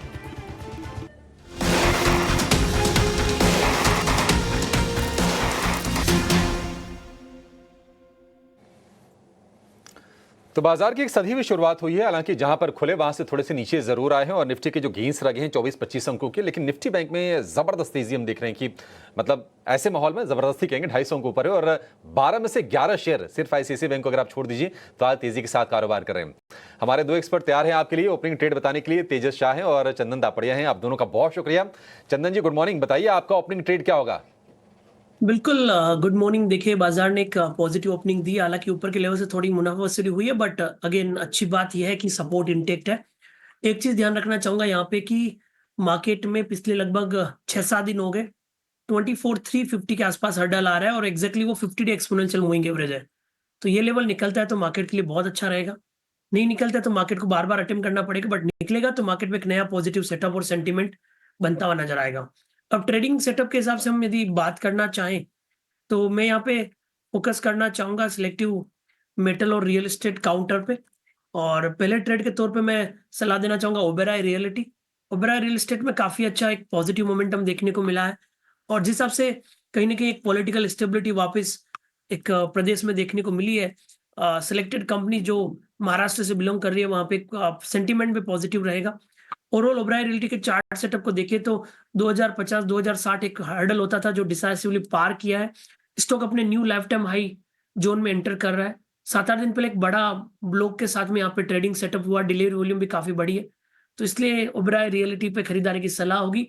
सपोर्ट रहेगा लगभग 2070 के आसपास का, ऊपर में 2200 तक के टारगेट आपको ओबेरॉय रियलिटी में बनने चाहिए। ठीक है, 2070 का स्टॉप लॉस, 2200 तक के टारगेट ओबेरॉय रियल्टी के लिए। और आज हम फिर से देख रहे हैं कि ओबेरॉय रियल्टी के अलावा बाकी अगर आप रियल्टी स्टॉक्स चेक करेंगे ना वो भी मजबूत हैं। DLF हो गया, मैक्रोटेक हो गया, गोदरेज प्रॉपर्टीज हो गया, ये तमाम शेयर भी आज तेजी के साथ कारोबार कर रहे हैं, लेकिन इनको नहीं देखना आपको देखना ओबेरॉय रियल्टी को 2200 रुपये के टारगेट के लिए ओपनिंग ट्रेड यहाँ पर आप ले सकते हैं। तेजस आप बताइए आपकी नज़र कहाँ पर गई है और आप क्या सुझाएंगे ओपनिंग ट्रेड के लिए? तो जो मेरे ट्रेडिंग आइडियाज है उसमें से पहला वाला है पैसेंजर व्हीकल में से महिंद्रा एंड महिंद्रा क्लियरली एक आउट परफॉर्मिंग स्टॉक रहा है। ऑटो स्पेस थोड़ा अंडर परफॉर्म कर रहा है, but Mahindra and Mahindra clearly leader रहा है और आउट परफॉर्मेंस दिखा रहा है। पिछले 2 दिन से स्टॉक 50 और 200 दिन की मूविंग एवरेज को सपोर्ट लेके स्ट्रेंथ दिखा रहा है और चार्ट स्ट्रक्चर काफी अच्छा स्ट्रॉन्ग है। आज हल्की सी मुनाफा वसूली देख रहे हैं स्टॉक में, बट मुझे लग रहा है ये मुनाफा वसूली में स्टॉक को बाई करना चाहिए। 2915 का स्टॉप लॉस लगा के इसमें पहला लक्ष्य रहेगा 3125 का और दूसरा लक्ष्य रहेगा 3205 का। और दूसरा जो मेरा ट्रेडिंग पिक है वो फ्रॉम रियल एस्टेट पैक से है। Real estate as a space हमें काफी अच्छा लग रहा है, जो लीडर है वो हमें काफी पसंद है टेक्निकली। DLF लिमिटेड, ये स्टॉक ने कल के सत्र में एक inverted head and shoulder pattern breakout दिया है। आज ऊपरी स्तरों से हल्की सी मुनाफा वसूली देख रहे हैं हम, बट मुझे लग रहा है कि ये डिप में खरीदारी करनी चाहिए अराउंड 845 के करीबन। इसमें आपको स्टॉप लॉस लगाने हैं 820 का, पहला लक्ष्य रहेगा 875 का और दूसरा लक्ष्य रहेगा 900 का। ठीक है, 875 और 900 के दो टारगेट, 820 का स्टॉप लॉस हो गया डीएलएफ के लिए और एमएनएम के लिए 2915 का स्टॉप लॉस होगा, 3125 और 3205 ये दो टारगेट हो गए एमएनएम के लिए। दोनों के दोनों दिग्गज शेयर चुने हैं तेजस जी ने। आईटीसी में 2.5% की गिरावट है और गिरावट वो ऐसे बढ़ नहीं रही है, मतलब वहीं पर खुला वहीं पर शेयर फिलहाल है। चंदन जी, एक थियरी ये भी कहती है कि सरकार चाहे जितनी कोशिश कर ले सिन गुड्स पर टैक्स बढ़ाने की, टैक्सेशन को हायर लेवल पर ले जाने की, लेकिन कंजम्पशन पर खास असर पड़ता है नहीं। हालांकि आईटीसी के मामले में ये है कि जो टॉप लाइन है यानी कि आय है 40% सिगरेट कारोबार से आता है, लेकिन क्या जो करेक्शंस हैं क्या वो बाय करनी चाहिए थोड़ा सा किसी को लंबा अगर सोचना हो तो? आईटीसी की बात करें तो पहले तो मैं बताना चाहूंगा पिछले कुछ सप्ताह से निफ्टी एफएमसीजी इंडेक्स थोड़ा सा डल बिहेव कर रहा है, जो भी रीजन हो।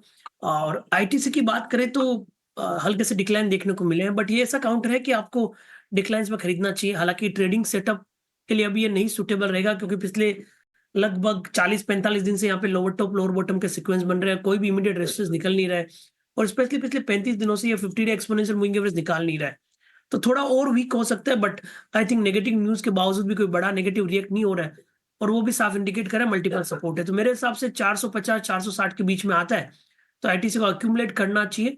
435 सपोर्ट रहेगा उस कंडीशन में, ऊपर में वापस 500 के स्विंग को प्ले करने के। ठीक है, 500 रुपए तक की स्विंग को प्ले करने के लिए बाय ऑन डिप्स आईटीसी में आप कर सकते हैं। 2.5% के आसपास की गिरावट आईटीसी में है और स्थिर है। ये जो गिरावट है अच्छी चीज़ ये है। कल खबर ये आई थी चंदन जी कि ये जो ऑयल मार्केटिंग कंपनीज हैं या फिर एक्सप्लोरेशन वाली जो कंपनीज हैं, इन पर भी जो विंडफॉल जो टैक्स लगता था उसको ख़त्म कर दिया गया है। कल हमने तेज़ी देखी भी। क्या कोई शेयर आपके रडार पर है? ओएनजीसी में कल भी हमने तेजी देखी, आज भी शुरुआत ठीक ठाक की है। ओएनजीसी में ट्रेड बन सकता है आपके हिसाब से?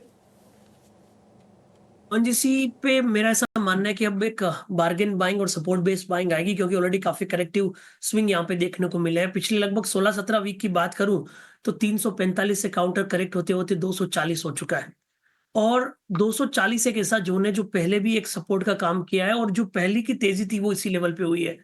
तो मेजर लेवल पे आया है बार्गेन बाय के लेवल पे, इसके लिए यहाँ पे बाइंग इंटरेस्ट बनेगा। हालांकि ध्यान रखें शॉर्ट टर्म स्ट्रक्चर नेगेटिव है तो स्विंग्स आते रहेंगे, बट मेरा ऐसा मानना है कि जो रिसेंट 240 का बॉटम वो एक बार के लिए बन गया। इमीडिएट सपोर्ट आप 250-52 के आसपास ढूंढ सकते हो। स्विंग आता है तो 272 से लेके 285 तक के लेवल बनेंगे। ठीक है, 285 तक के लेवल बन सकते हैं। ओएनजीसी के शेयर में 260 रुपए के आसपास के भाव हैं। एक शेयर तेजस जरा आप चेक कीजिए, वो है आईजीएल का। कल भी अच्छे मूव्स थे और आज भी शुरुआत अच्छी की है और 350 रुपए के ऊपर ये शेयर पहुंच गया है। 306 रुपए के आसपास तक इसका भाव चला गया था और वहां से हम देख रहे हैं कि रिबाउंड आ रहा है। क्या ये सस्टेन कर पाएगी तेजी आईजीएल की?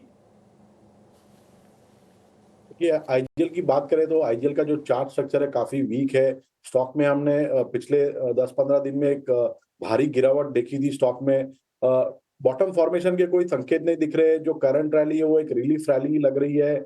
370 से लेके 375 के करीबन काफी स्ट्रॉन्ग रेजिस्टेंस है। एक गैप डाउन एरिया है प्लस 20 दिन की मूविंग एवरेज का भी रेजिस्टेंस है। तो मेरे हिसाब से अगर किसी की लॉन्ग पोजीशन अटकी हुई है तो यहाँ से कोई पुल बैक रैली आती है 370-75 के करीबन, तो वहां पे एग्जिट करना चाहिए। चार्ट सेटअप काफी वीक है।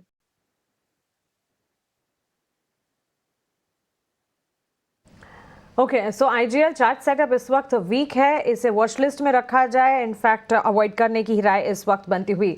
मजबूत शुरुआत जरूर हुई, लेकिन इस वक्त अगर आप इंडेक्सेस को देखेंगे करेक्शन भी देखने को मिला है। मेजर सेक्टर्स जहां से सपोर्ट्स मिल रहे थे वहां से गेंस जो हैं थोड़े से फ्रिजल आउट होते हुए निफ्टी के चार्ट्स को एक बार टीवी स्क्रीन पर लेकर आना चाहिए। निफ्टी आईटी जो कि बाजार को संभाल रहा था वहां से भी अब इस वक्त हम देख रहे हैं बिकवाली का दबाव जो है वो हावी होता हुआ नजर आ रहा है।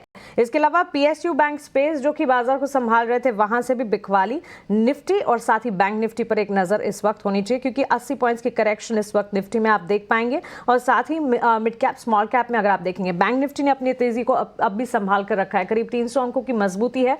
तो कल जिस तरह से हम देख रहे थे कि फर्स्ट हाफ में बैंक निफ्टी ने बाजार को बिल्कुल नहीं संभाला था, आज हम देख रहे हैं कि शुरुआती तेजी के बाद निफ्टी जो है वो गेंस को फ्रिजल आउट कर रहा है, लेकिन बैंक निफ्टी जो है अपनी तेजी में अब भी कायम है। और ये तस्वीर आपको सेक्टर स्पेसिफिक चाल में भी दिखेगी क्योंकि सेक्टर स्पेसिफिक सबसे आगे पीएसयू बैंक का खेमा खड़ा है, उसके ठीक साथ साथ मेटल, रियल्टी और साथ ही फाइनेंशियल सर्विसेज, एनर्जी स्पेस और ऑटोमोबाइल स्पेस है जहां पर मजबूती है।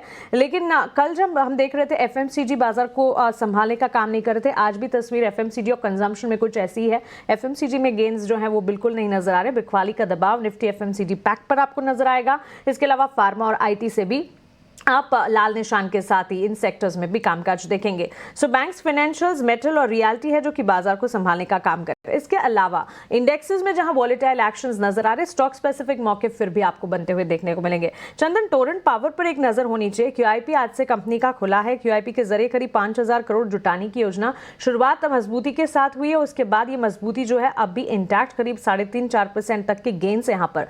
जिनकी एग्जिस्टिंग पोजिशन है उनके लिए राय क्या एग्जिस्टिंग पोजिशन को होल्ड करने की होगी? बिल्कुल मानसी जी, देखिए टोरेंट पावर ने 6-7 वीक के लोअर टॉप लोअर बॉटम को निगेट करके और 1500 के आसपास के एक स्ट्रॉन्ग बॉटम बनाए हैं। और जो भी यहाँ पे अपडेट हुआ है उसके चलते टेक्निकल इंडिकेटर में भी एक रिवर्सल और बाइज ट्रेड बन रहा है, यानी कि डबल बॉटम जैसे सीक्वेंस भी यहाँ पे बनते हुए नजर आ रहे हैं। तो बिल्कुल यहाँ से उछाल बननी चाहिए। सपोर्ट रहेगा 1610 के आसपास, मेरा मानना है 1700-1720 तक के लेवल आपको टोरेंट पावर में मौजूदा स्तर से देखने को मिलेंगे। एक नज़र Swiggy Zomato e commerce retail space पर भी होना ही चाहिए। स्विगी कह सकते हैं लिस्टिंग के बाद आज कंपनी के नतीजे आने वाले हैं। सितंबर तिमाही के नंबर्स आते हुए देखने को मिलेंगे। शुरुआत अच्छी मजबूती के साथ हुई, गेंस ऊपरी स्तरों से थोड़ी सी मुनाफा वसूली हम देख रहे हैं, लेकिन अब भी 4% के गेंस स्विगी और साथ ही जोमेटो में आज कोई एक्शन वैसे तो नजर नहीं आ रहा है। चंदन, आपसे ही जानना चाहेंगे, स्विगी में चार्ट स्ट्रक्चर कम होंगे, डेटा पॉइंट जरूर कम होंगे, लेकिन स्विगी एंड जोमेटो दोनों पर एक राय दीजिए। कि पूरा डिजिटल थीम पे हम पॉजिटिव व्यू रख रहे हैं। स्विगी पे लगातार पॉजिटिव व्यू है और इनफैक्ट इसके शुरुआत से हमारा मानना था कि 380 का लेवल नहीं तोड़ेगा और लगभग 600 तक के स्विंग बन सकते हैं। अभी भी मौजूदा लेवल से अपसाइड है। हालांकि लिस्टिंग में जस्ट थोड़े दिन ही हुए हैं, 12 ट्रेडिंग सेशन हुए हैं, बट जो भी नतीजे आएंगे वो एक नया ट्रिगर यहाँ पे देखेंगे। बट ओवरऑल डिजिटल सेटअप पे पॉजिटिव है हमारा और मेरा ऐसा मानना है कि 500 के सपोर्ट से यहाँ पे 545 तक के लेवल बनेंगे। स्विगी के अलावा दूसरे काउंटर की बात करें तो जोमेटो पे भी यहाँ पे एक बुलिश स्टेंस रखेंगे। कोई भी हल्का फुल्का डिप आता है तो 270 के सपोर्ट से लेना चाहिए, ऊपर में 295 300 तक के टारगेट बनेंगे। तो पूरे डिजिटल स्पेस पे पॉजिटिव है। स्विगी पे भी खरीदारी की सलाह रखेंगे। ठीक है, खरीदारी की राय इस वक्त बनती हुई गोल्ड फाइनेंस काउंटर्स में तेजस जी गुड मॉर्निंग। मनप्पुरम फाइनेंस पर एक नजर होनी चाहिए। शुरुआती तेजी के बाद गेंस थोड़े से फ्रिजल आउट होते हुए, लेकिन अब भी करीब 4% की मजबूती मनप्पुरम फाइनेंस में नजर आ रही है। वैसे एक रेंज में फंसा हुआ ये काउंटर आज मजबूती दिखा रहा है, ऑलमोस्ट 4% के अपमूव्स 161 के लेवल्स पर। आपकी राय क्या होगी? देखिए, मन्नापुरम फाइनेंस की बात करें तो स्टॉक में एक भारी गिरावट आने के बाद एक अच्छा खासा कंसोलिडेशन बन गया और अच्छा खासा बेस बनाया है स्टॉक ने, करीबन 150 के करीबन। अगर अभी की बात करें तो स्टॉक में दो अहम रेजिस्टेंस स्तर है, 164 और 167। 164 इसका प्रीवियस स्विंग हाई है और 167 इसकी 50 दिन की मूविंग एवरेज है। मेरे हिसाब से ये स्टॉक में बाय ऑन डिप्स की रणनीति रखनी चाहिए। 150 का पोजिशनल स्टॉप लॉस लगा के, या तो फिर अगर एक 167 का स्तर पार होता है तो मुझे लग रहा है ये स्टॉक में एक फ्रेश बाइंग मोमेंटम आ सकता है और स्टॉक ऊपर में 178 से लेके 179 तक जा सकता है।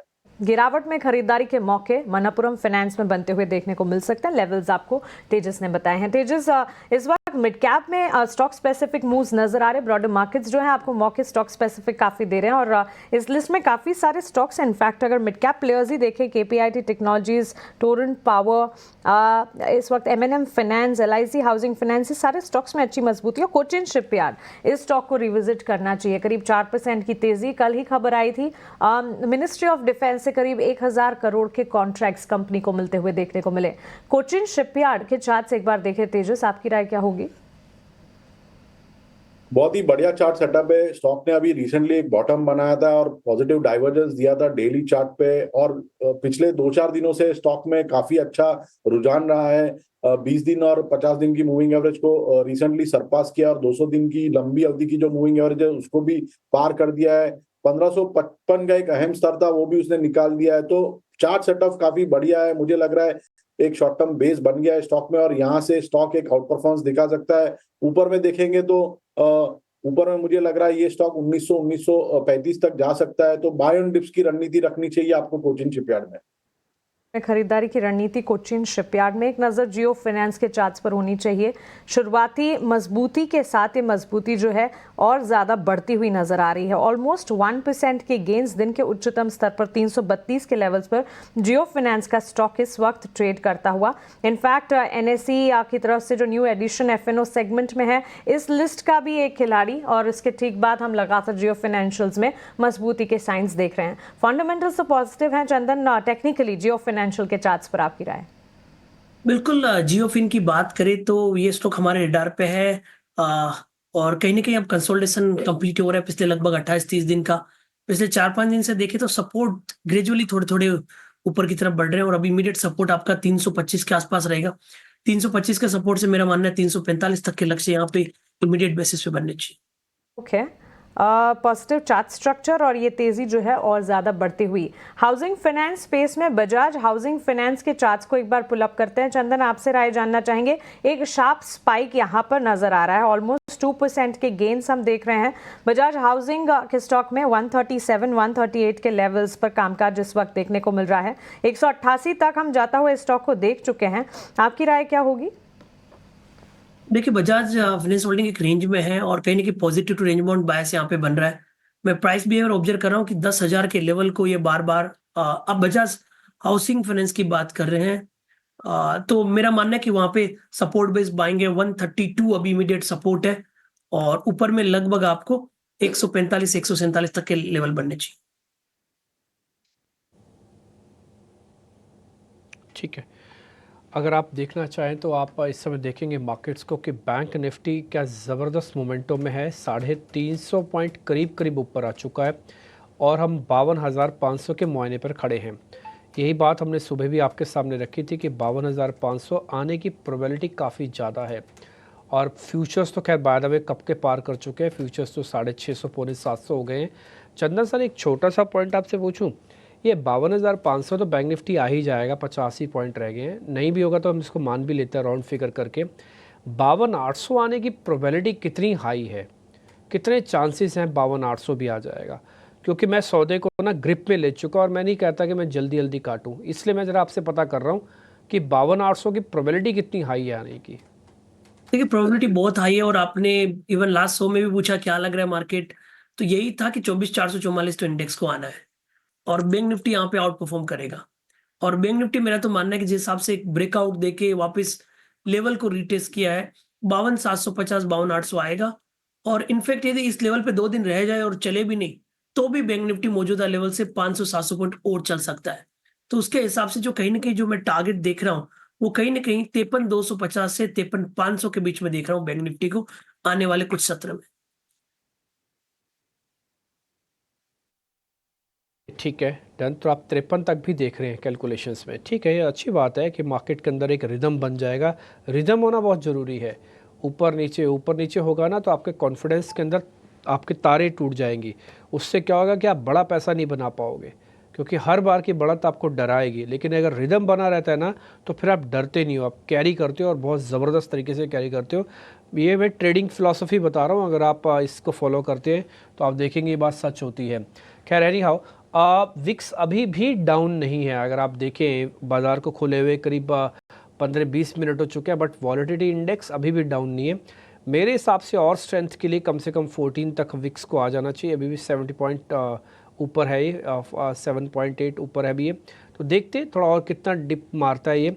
एक चीज़ और आज मेरे को अच्छी लग रही है, इनफैक्ट मैं ग्रुप आपको दिखाता हूँ पूरा, वो गोइंकास ग्रुप है, यानी कि जी वाला ग्रुप।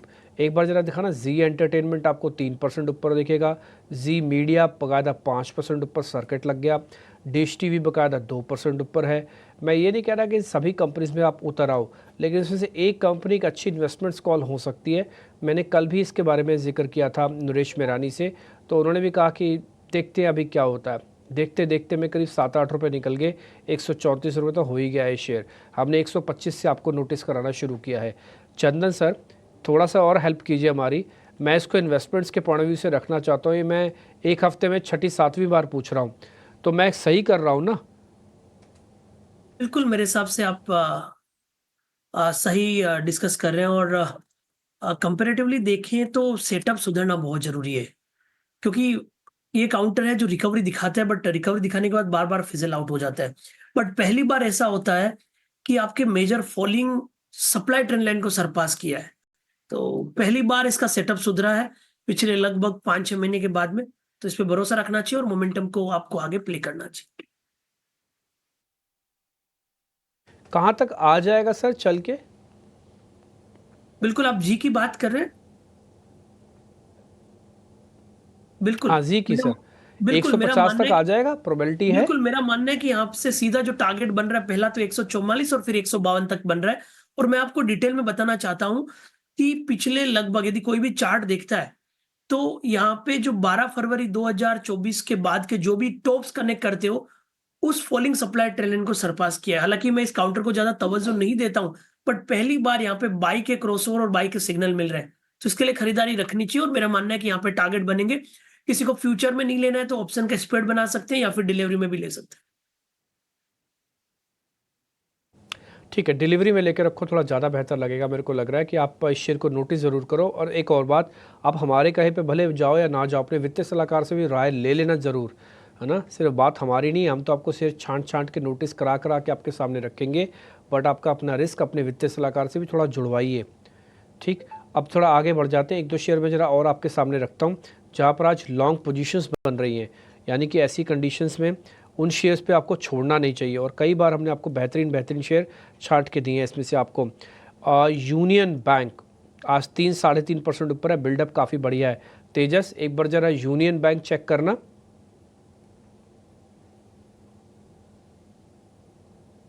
बहुत ही बढ़िया काउंटर चुना है आपने। मुझे लग रहा है PSU as a banking space काफी आउट परफॉर्मेंस करेगा। और हमारे जो टॉप पिक्स है वो तो है ही, क्या स्टेट बैंक, कैनरा बैंक और बैंक ऑफ बड़ौदा। बट अगर यूनियन बैंक की बात करें तो यूनियन बैंक का भी चार्ट स्ट्रक्चर काफी स्ट्रांग है। हमने ये स्टॉक हमारे क्लाइंट्स को भी पोजिशनली रिकमेंड किया है। मुझे लग रहा है ये स्टॉक आने वाले दिनों में आउट परफॉर्मेंस दिखाएगा। किसी को पोजिशनल व्यू से लेना है तो 115 का स्टॉप लॉस लगा के बाय कर सकते हैं। मुझे लग रहा है ये 1-2 महीने में ये स्टॉक ऊपर में 135 से लेके 140 तक के लेवल दिखा सकता है।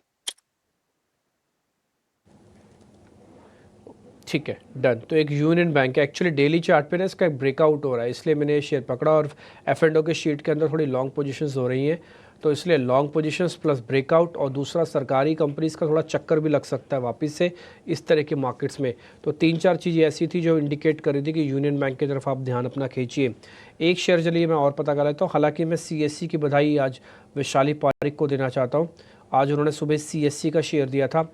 अपनी स्क्रीन पर ज़रा CSC दिखाओ, क्या बढ़िया मोमेंटो आया और करीब 5-5.5% शेयर ऊपर है, डेज हाई पे है। और यार ये नीचे नहीं आएगा, मैं आपको बता देता हूँ, आई शेयर नीचे नहीं आएगा। एक छोटा सा रेजिस्टेंस है इसका, अगर आप कहोगे तो मैं चलो वो रेजिस्टेंस भी कैलकुलेट कर देता हूँ।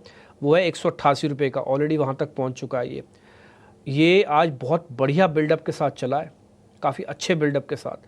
तो आज ये नीचे नहीं आएगा, बट हाँ एक छोटा सा रेजिस्टेंस 188 है, पार कर गया तो और चलेगा ये, आप ऐसा मान के चलो आप। एक और शेयर मैं सूची में देख रहा हूँ जहाँ पर बढ़िया पोजीशंस बन रही हैं, उस शेयर का नाम है टाटा एलेक्सी। चंदन सर, काफ़ी दिनों बाद टाटा एलेक्सी फिर से स्क्रीन पर दिख रहा है, लॉन्ग बिल्डअप है, एक बार चेक करोगे आप, कोई ट्रेड है? और मैं आपको बताना चाहूंगा कि बहुत दिनों के बाद में जो पुराने ओल्ड नेम थे जो मोमेंटम में थे, वहां पे बेस बन के मूवमेंट स्टार्ट हो रहा है, और ये कहीं ना कहीं एक वेरी पॉजिटिव साइन है मार्केट के लिए।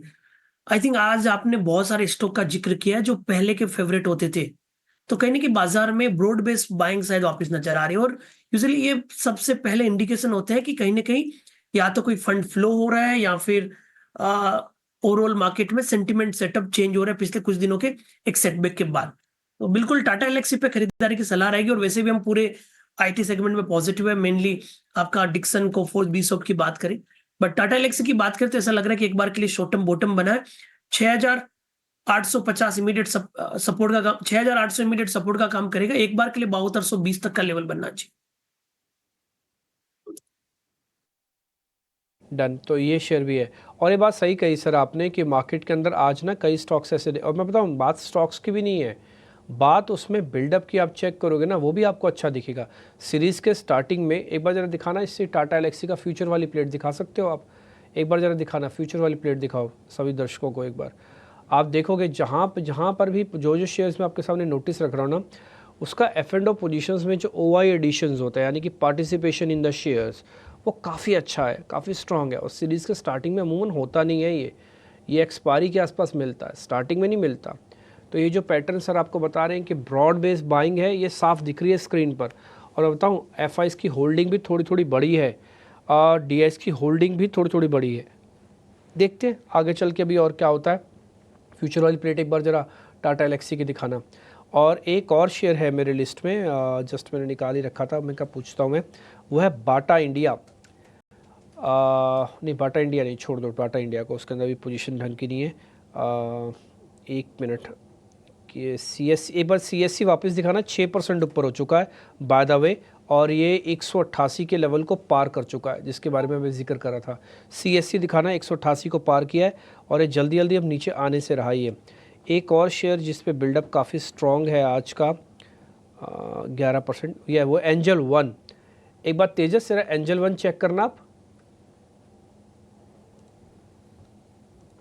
एंजल वन की बात करें तो काफी बढ़िया चार्ट स्ट्रक्चर है। स्टॉक ने एक अच्छा खासा करेक्शन दिखा के स्ट्रेंथ दिखाई है। आज स्टॉक ने एक हायर टॉप हायर बॉटम का भी फॉर्मेशन किया है। डेली चार्ट पे ट्रेडिंग ब्रेकआउट दिया है स्टॉक ने अबोव 2970 के ऊपर। मुझे लग रहा है ये स्टॉक में खरीदारी करनी चाहिए करंट भाव पे या डिप में with a positional stop loss of 2850। मुझे लग रहा है ये स्टॉक ऊपर में 3125 के इमीडिएट बेसिस पे लेवल दिखा सकता है और वो सरपास किया तो 3230 तक भी ये स्टॉक जा सकता है। तो बाय ऑन डिप्स की रणनीति रखी है एंजल वन में। ठीक है, बाइंग से थोड़ा डिप करना है आपको। और ये एंजल वन भी एक बेहतरीन शेयर है। आज का बिल्डअप इसमें भी काफ़ी स्ट्रॉन्ग है। आज ऑप्शंस का ट्रेड भी आपके सामने रखते हैं। उससे पहले CSC के लिए मैं फिर से वैशाली पारिक को बहुत बधाई दूंगा। उन्होंने आज ऐसा शेयर बताया और मैंने आपको स्टार्टिंग में कहा था उनके शेयर को देख के मेरे को काफ़ी इंटरेस्टिंग लगा। और ये आपने टारगेट 183 का टारगेट था, 187 188 का भाव आप देख पा रहे हैं। टारगेट हिट के लगाई इस टाइम CSC को।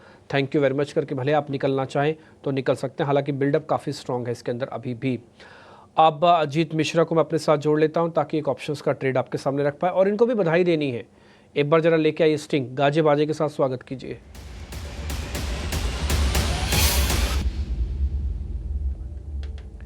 अजीत सर कल आप 12 बजे के शो में थे, आपने एक शेयर दिया था जिसका नाम था JSW स्टील, आपको याद है? बिल्कुल बिल्कुल। Good morning. ठीक है, तो उसकी बधाई स्वीकार कीजिए। आज JSW स्टील बहुत ही बढ़िया चल रहा है। आज सुबह जैसे मैंने ओपनिंग में उसको देखा कि एक तो बढ़िया गैप किया, कल की क्लोजिंग अच्छी थी, तो मेरे को आज मैंने सुबह भी एक बार आपका नाम लिया, जिक्र दिया कि अजीत मिश्रा ने कल हमको 12 बजे के शो में दिया था। हम 12 बजे तो रिपोर्ट कार्ड में दिखाएंगे, लेकिन बधाई आप पहले से स्वीकार कर लीजिए। अब बताइए सर कौन सा ऑप्शंस का ट्रेड है आपका? शुक्रिया डिम्पी। तो डिम्पी देखिए, जिस तरीके से कल के सेशन में हमने मार्केट को देखा, negative weaker then expected GDP data के बाद भी पॉजिटिव क्लोज, तो और आज हम देख रहे हैं दोबारा से वही जो कि हम लास्ट वीक देखे थे कि 24,350 का री अटेम्प्ट करने का। IT इसमें बहुत क्रिटिकल रोल प्ले करने वाला है डिम्पी, और जिसमें मुझे लगता है कि अभी थोड़ा सा वहाँ पे ज़्यादा ध्यान नहीं है अभी, खासतौर से IT मेजर्स में। मुझे लगता है कि यहाँ पे आपको अच्छा ट्रैक्शन बिल्ड होते हुए नजर आएगा। तो ऑप्शन के थ्रू अगर आप यहाँ पे शांति के टाइम पे बाय करेंगे तो रिटर्न्स और बेटर हो सकते हैं। यहाँ पे TCS मेरे रडार पर है। स्टॉक ने एक short term reversal pattern form किया, एक मार्जिनल डिप दिया अपने जो एवरेज सपोर्ट के पास करीब 4200 के पास, और वहां से अभी दोबारा से रिकवरी दिखा रहा है। तो मुझे लगता है रिकवरी और स्ट्रेंथन होगी। नियर टर्म में आपको 4400 प्लस तक के टारगेट्स नजर आ सकते हैं। तो 4300 की कॉल के साथ आपको इसमें लॉन्ग पोजीशन बनाना चाहिए, जो कि करीब 81 के पास ट्रेड कर रही है। 58 के स्टॉप लॉस के साथ 125 तक के टारगेट्स के लिए। ठीक है, डन सर। TCS वाली कॉल आप बता रहे प्लस करना है 81 रुपये का। देखो इसकी स्ट्राइक काफ़ी बड़ी है, एक्सरसाइज प्राइस काफ़ी बड़ा है 81 रुपये, तो आप भले 2-4 लॉट से भी लोगे तो काम बनेगा। ये 1 लॉट की कैलकुलेशन ही 7,500 रुपये का प्रॉफिट दिलवा सकती है। ध्यान रखा जाए, ऑप्शंस ये पूरे मंथली बेसिस पर कैलकुलेटेड होते हैं क्योंकि ये स्टॉक्स के ऑप्शंस हैं। और दूसरा इनमें एक्सरसाइज प्राइस बड़ा है, इसलिए टारगेट जल्दी आ जाएगा। 81 रुपया है और 125 रुपये का टारगेट है, 58 रुपये का स्टॉप लॉस है, 4000 रुपये का एक स्टॉप लॉस भी रखना है। शुक्रिया आपका आज अजीत कार्यक्रम में जुड़ने के लिए। नरेश मिरानी, शुक्रिया आपका भी, आज समय निकाला आपने हमारे लिए। नरेश, कल आप मार्केट की कह रहे थे कि हाँ थोड़ा बैंक निफ्टी वापस चेस करेगा, 52,500 आने की प्रोबेबिलिटी है। मैंने तो आपसे और भी लेवल पूछे थे, आप कह रहे थे हाँ और भी आगे जा सकता है। फाइनली हम 52,500 बैंक निफ्टी को अपनी स्क्रीन पर देख पा रहे हैं। नरेश, बैंकिंग काउंटर है कोई आपकी लिस्ट में जिसमें अभी रिवर्सल स्ट्रांग हो सकता है? एक बैंकिंग काउंटर चाहिए, आरबीएल बैंक बैन में है, उसको छोड़ देना। दो है जहाँ पे सबसे पहले है HDFC बैंक, जिसने ब्रेकआउट दे दिया ने ऑल टाइम हाई में अबाउट द 1800 मार्क। सो वो लगता है कि स्लोली एंड स्टेडली पोजिशनली 2000 की तरफ जा सकता है और एवरी डिप पे बाई है। अभी स्टॉप लॉस हो जाएगा 1770 का और अभी भी पॉजिटिव ही रहेगा एवरी डिप पे। और दूसरा है DCB बैंक, जहाँ पे एक अच्छा ब्रेकआउट हुआ लास्ट 2 दिन में। 125 का एक हाई था जो 3-4 बार हिट हो चुका है और लास्ट 2-3 साल से स्टॉक ने कुछ किया नहीं है, तो ब्रेकआउट कंफर्म्ड है यहाँ पे। सो ये एक बाई रहेगा शॉर्ट टर्म में।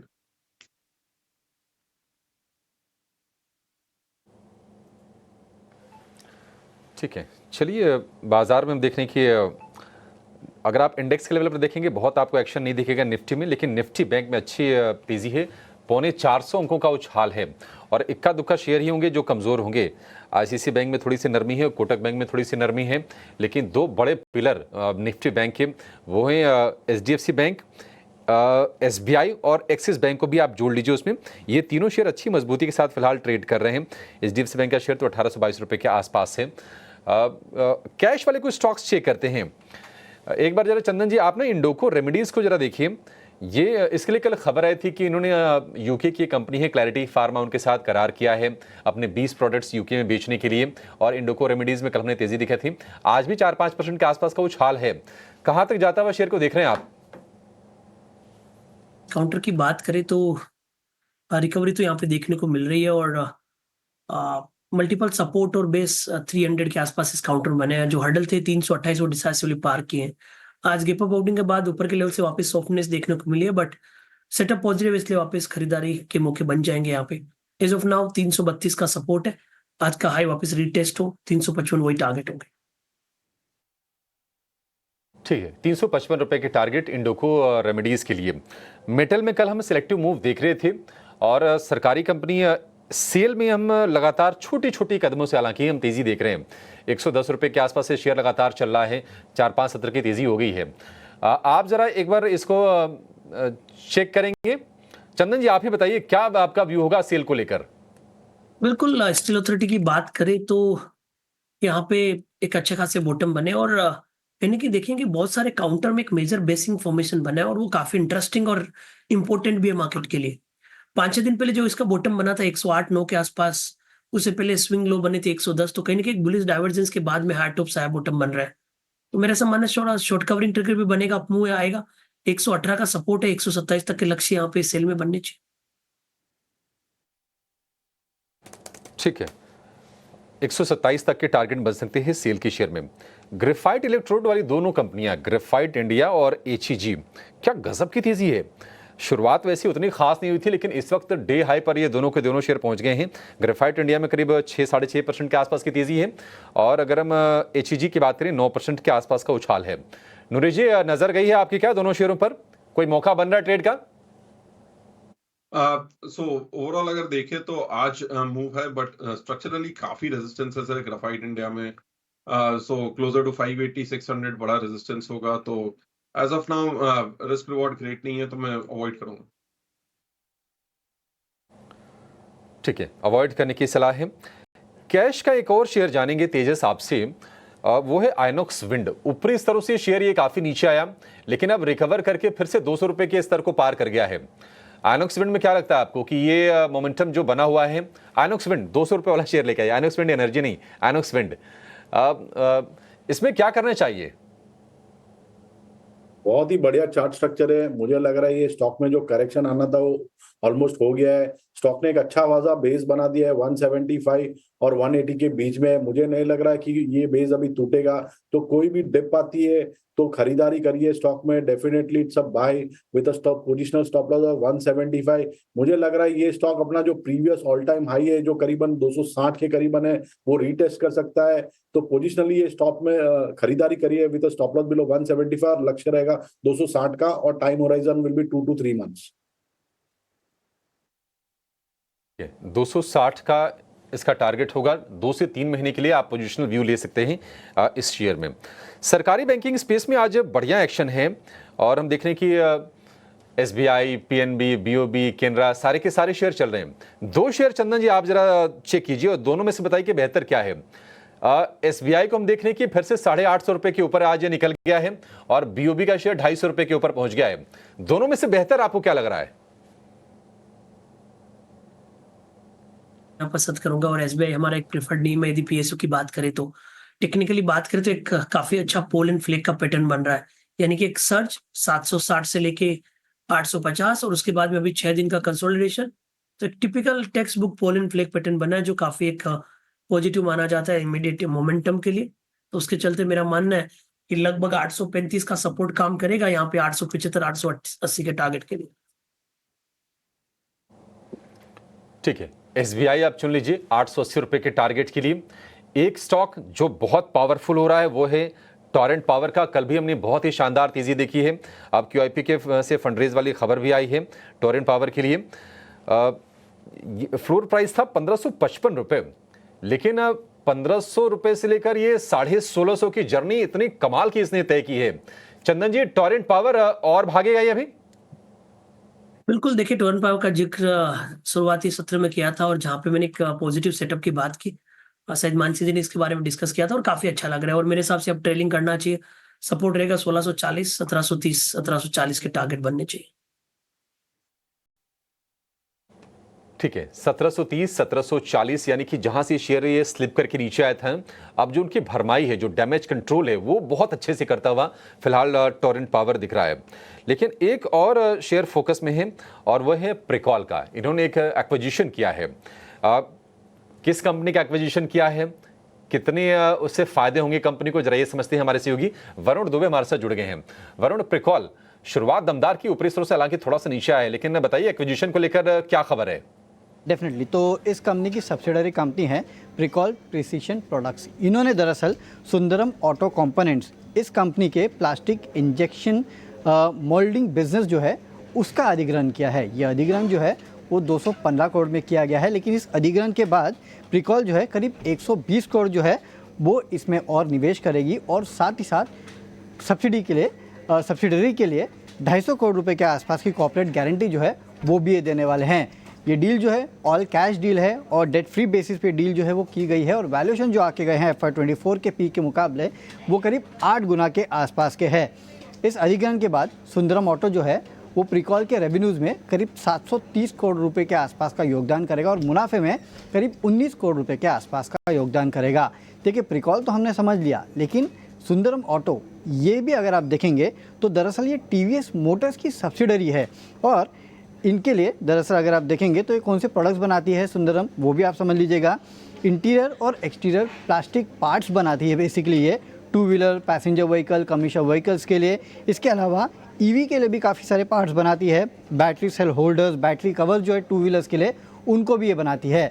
सुंदरम के कुल आय में करीब 50% के आसपास तो TVS से आता है, लेकिन बाकी अगर आप देखेंगे तो रॉयल एनफील्ड, अशोक लेलैंड, इस तरह के काफ़ी सारे और ग्राहक है जो कि सुंदरम के क्लाइंट लिस्ट में शामिल है। तो प्रिकॉल को तो आप देख रहे हैं क्योंकि इसकी सब्सिडरी ने एक्विजिशन किया है, लेकिन जिसका एक्विजिशन किया है यानी कि सुंदरम ऑटो, वो भी TVS मोटर्स की सब्सिडरी है। तो यहाँ पे भी आप नज़र रखिएगा। बहुत शुक्रिया आपका ये इंपॉर्टेंट डिटेल हमें बताने के लिए। तो सिर्फ प्रिकॉल ही नहीं, लेकिन इसके साथ साथ TVS मोटर्स के चार्ट्स पर भी एक नज़र होनी चाहिए, क्योंकि क्लियरली यहाँ पर नए एक्विजिशन की जो खबर आ रही है इसके चलते दोनों स्टॉक्स में एक इम्पैक्ट पड़ता हुआ। प्रिकॉल शुरुआती तेजी हमने देखी, वहाँ से गेंस फ्रिजल आउट होते हुए ज़रूर देखने को मिले, लेकिन सुंदरम ऑटो कंपोनेंट का प्लास्टिक मोल्डिंग इंजेक्शन कारोबार प्रिकॉल खरीदने जा रही है और सुंदरम ऑटो जो है ये TVS मोटर की सब्सिडरी है। 2544 के स्तर पर हम देख रहे हैं। चंदन, आपसे एक राय जानना चाहेंगे, प्रिकॉल में ऑलमोस्ट 1.5% के गेन्स और साथ ही TVS मोटर्स पर भी। बिल्कुल देखिए, पहले तो प्रिकॉल की बात करें तो प्रिकॉल पिछले 10-12 दिनों में अच्छा खासा रिकवरी दिखाया है। 445 से 520 तक के लेवल बने हैं। आज ऊपर के लेवल से डिक्लाइन हुआ है बट सेटअप पॉजिटिव है, तो मेरे हिसाब से वापस रिकवरी आ जाएगी। 490 का सपोर्ट रखना चाहिए 520 तक के टारगेट के लिए। अब हम टीवीएस मोटर की बात करें तो टीवीएस मोटर में बॉटम बने हैं। कहीं ना कहीं मेरा ऐसा मानना है कि निफ्टी ऑटो में एक शॉर्ट टर्म बॉटम फॉर्मेशन देखने को मिल रहे हैं, चाहे आप मारुति के बॉटम्स की बात करें या फिर टीवीएस मोटर की बात करें। तो टीवीएस मोटर पिछले लगातार 5 वीक से, यानी कि लगभग 25 दिनों से एक दायरे में है। नीचे सपोर्ट है 2360 के आसपास का, ऊपर का हर्डल था लगभग 2500 के आसपास का। अब ये 2500 के ऊपर डिसाइसिवली होल्ड कर रहा है, तो नया मूव बनना चाहिए। 2500 को ही सपोर्ट बनाए, ऊपर में 2350 के टारगेट। सो ये राय प्रिकॉल और टीवीएस मोटर्स दोनों पर न्यूज़ फ्लो के चलते हम देख रहे हैं एक्शन इन चार्ट्स पर नजर आएंगे। लेकिन इस बीच आईटी स्पेस की 2 चुनिंदा कंपनियां हैं और नरेश आपसे जानना चाहूंगी, एक तो ओरेकल फाइनेंशियल सर्विसेज और साथ ही केपीआईटी टेक्नोलॉजीज, दोनों ही स्टॉक्स में अच्छा खासा मोमेंटम देखने को मिल रहा है। इनफैक्ट केपीआईटी टेक्नोलॉजीज में जेपी मॉर्गन की एक रिपोर्ट भी आई है, उनका ये मानना है कि 1900 तक के टारगेट्स भी यहाँ पर नजर आ सकते हैं। 1414 के लेवल्स पर करीब 5-5.5% की तेजी हम देख रहे हैं केपीआईटी टेक में, और ओरेकल फाइनेंशियल सर्विसेज में भी अच्छा एक्शन। तो Oracle financial services consistently high top high bottom formation में बहुत अच्छा मूव ऑलरेडी हो चुका है और आज भी एक फ्रेश ब्रेकआउट है। जस्ट दैट के स्टॉप लॉस थोड़ा डीप होगा, 12,000 रुपीज का स्टॉप लॉस होगा और अभी भी बाई बनता है। केपीआईटी टेक एक साइडवेज कंसोलिडेशन में जा चुका है आफ्टर जो फॉल हुआ था 1900 से 1300 के आसपास का, तो अवॉइडेबल रहेगा जब तक वो 1450 के ऊपर सस्टेन नहीं करता। So for now वो sideways रहेगा, but Oracle still a buy on dips. में खरीदारी के मौके ओरेकल फाइनेंशियल में ज़रूर बनती हुई केपीआईटी टेक्नोलॉजीज पर वॉच लिस्ट में ही रखने की, वेट एंड वॉच की इस वक्त रणनीति बनती हुई देखने को मिल रही है। लेकिन जहां हमारे दोनों एक्सपर्ट्स लगातार रियल एस्टेट पैक पर अपना पॉजिटिव नजरिया बता रहे थे, एक सीमेंट सेक्टर पर भी राय क्विकली जानना चाहेंगे हम यहाँ पर, क्योंकि तेजस जिस तरह से हम देख रहे हैं रियल एस्टेट में ब्रोकरेज रिपोर्ट्स के दम पर अच्छा खासा एक्शन है। सीमेंट भले ही इस वक्त कंसर्न्स काफ़ी सारे, लेकिन कल जेफरीज की एक पॉजिटिव रिपोर्ट आई थी जिसका कहना था कि FY25 के सेकेंड हाफ में सीमेंट प्लेयर्स जो हैं वहां पर एक्शन दिख सकता है।